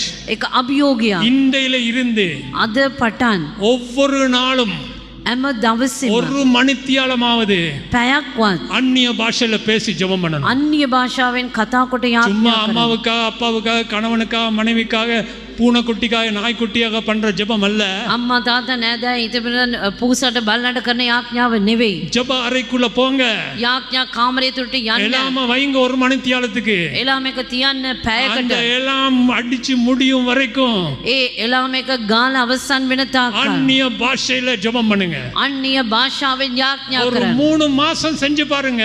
මාස 3ක් ඔබ කරලා 3 බලන්න. மாசத்துல நான் சொல்லுவேன், சரி இண்டையிலேருந்து 2 மணித்தியாலம் ஜெபம் பண்ணுங்க. මාස 3කට පස්සේ කියන්නම් අද පටන් පැය 2ක් යාඥා කරන්න. 6 மாசம் முடிஞ்ச பிறகு 3 மணித்தியாலம் ஜெபம் பண்ணுங்க. මාස 6ට පස්සේ පැය 3ක් යාඥා இது කරන්න. ஒரு சேலஞ்ச் எல்லாருக்கும். මේක අභියෝගයක් ඔබට. முக்கியமாக இங்க இருக்கிற லீடர்ஸ் மார் වැදගත් ලෙස නායකවරුන්ට. வாலிபரே கேட்டுக்கொள்ளுங்க. තරුණයනි අසන්න.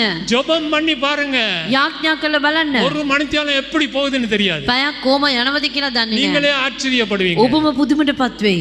கணுக்கால் அளவு போதாது பிரதர். දණීස முழங்கால் அளவு போதாது பிரதர். දණීස මදි සහෝදරයා. இடுப்பு அளவு போதாது. ඔබ ඉඟටිය தண்ணீருக்குள்ள நாங்க அமர்ந்திருக்கணும். අපි ඒ තුලට ගිලියන්න ඕනේ. பரிசுத்த ஆவியானவர் என்ற ஜீவ தண்ணீருக்குள்ள அமர்ந்திருக்கணும். ශුද්ධාත්මෙන් මානසික ජීවමාන ඒ වතුර තුල ගිලී எல்லாரும் ரெடியா? සිටින සූදානම්ද? உற்சாகமா கரங்களை தட்டி උත්සාහවන්ත ලෙස අත්පොරසන්දි. பரிசுத்த ஆவியானவர் என்ன நிரப்பும். ශුද්ධාත්මෙන් වහන්සේ මාව පුරවන්න. நாம பாட போறோம். එසේ ගායනා කරමු. எல்லாரும் கரங்களை தட்டி සිටින අත්පොරසන්දි. உற்சாகமாக උත්සාහවන්ත ලෙස கம்பீரமாக எல்லாரும் සහිතව பாடுவோம். පියාක් කියමු. நிரப்பிடுங்க என்ன நிரப்பிடுங்க பரிசுத்த ஆவியால் நிரப்பிடுங்க நிரப்பிடுங்க என்ன நிரப்பிடுங்க வல்லமையாலே நிரப்பிடுங்க நிரப்பிடுங்க என்ன நிரப்பிடுங்க ஆவியினாலே நிரப்பிடுங்க நிரப்பிடுங்க என்ன நிரப்பிடுங்க வல்லமையாலே நிரப்பிடுங்க நிழலை தொடுவோர் கச்சை பெறணும் கச்சை தொடுவோர் அற்புதம் பெறணும் நிழலை தொடுவோர் சுகத்தை பெறணும் கச்சை தொடுவோர் அற்புதம் பெறணும் பேதுரு போல் என்ன நிரப்பிடுங்க பவுலை போல் பயன்படுத்திடுங்க பேதுரு போல் என்ன நிரப்பிடுங்க பவுலை போல் நிரப்பிடுங்க நிரப்புங்கப்பா உங்க வல்லமையால என்ன நிரப்புங்கப்பா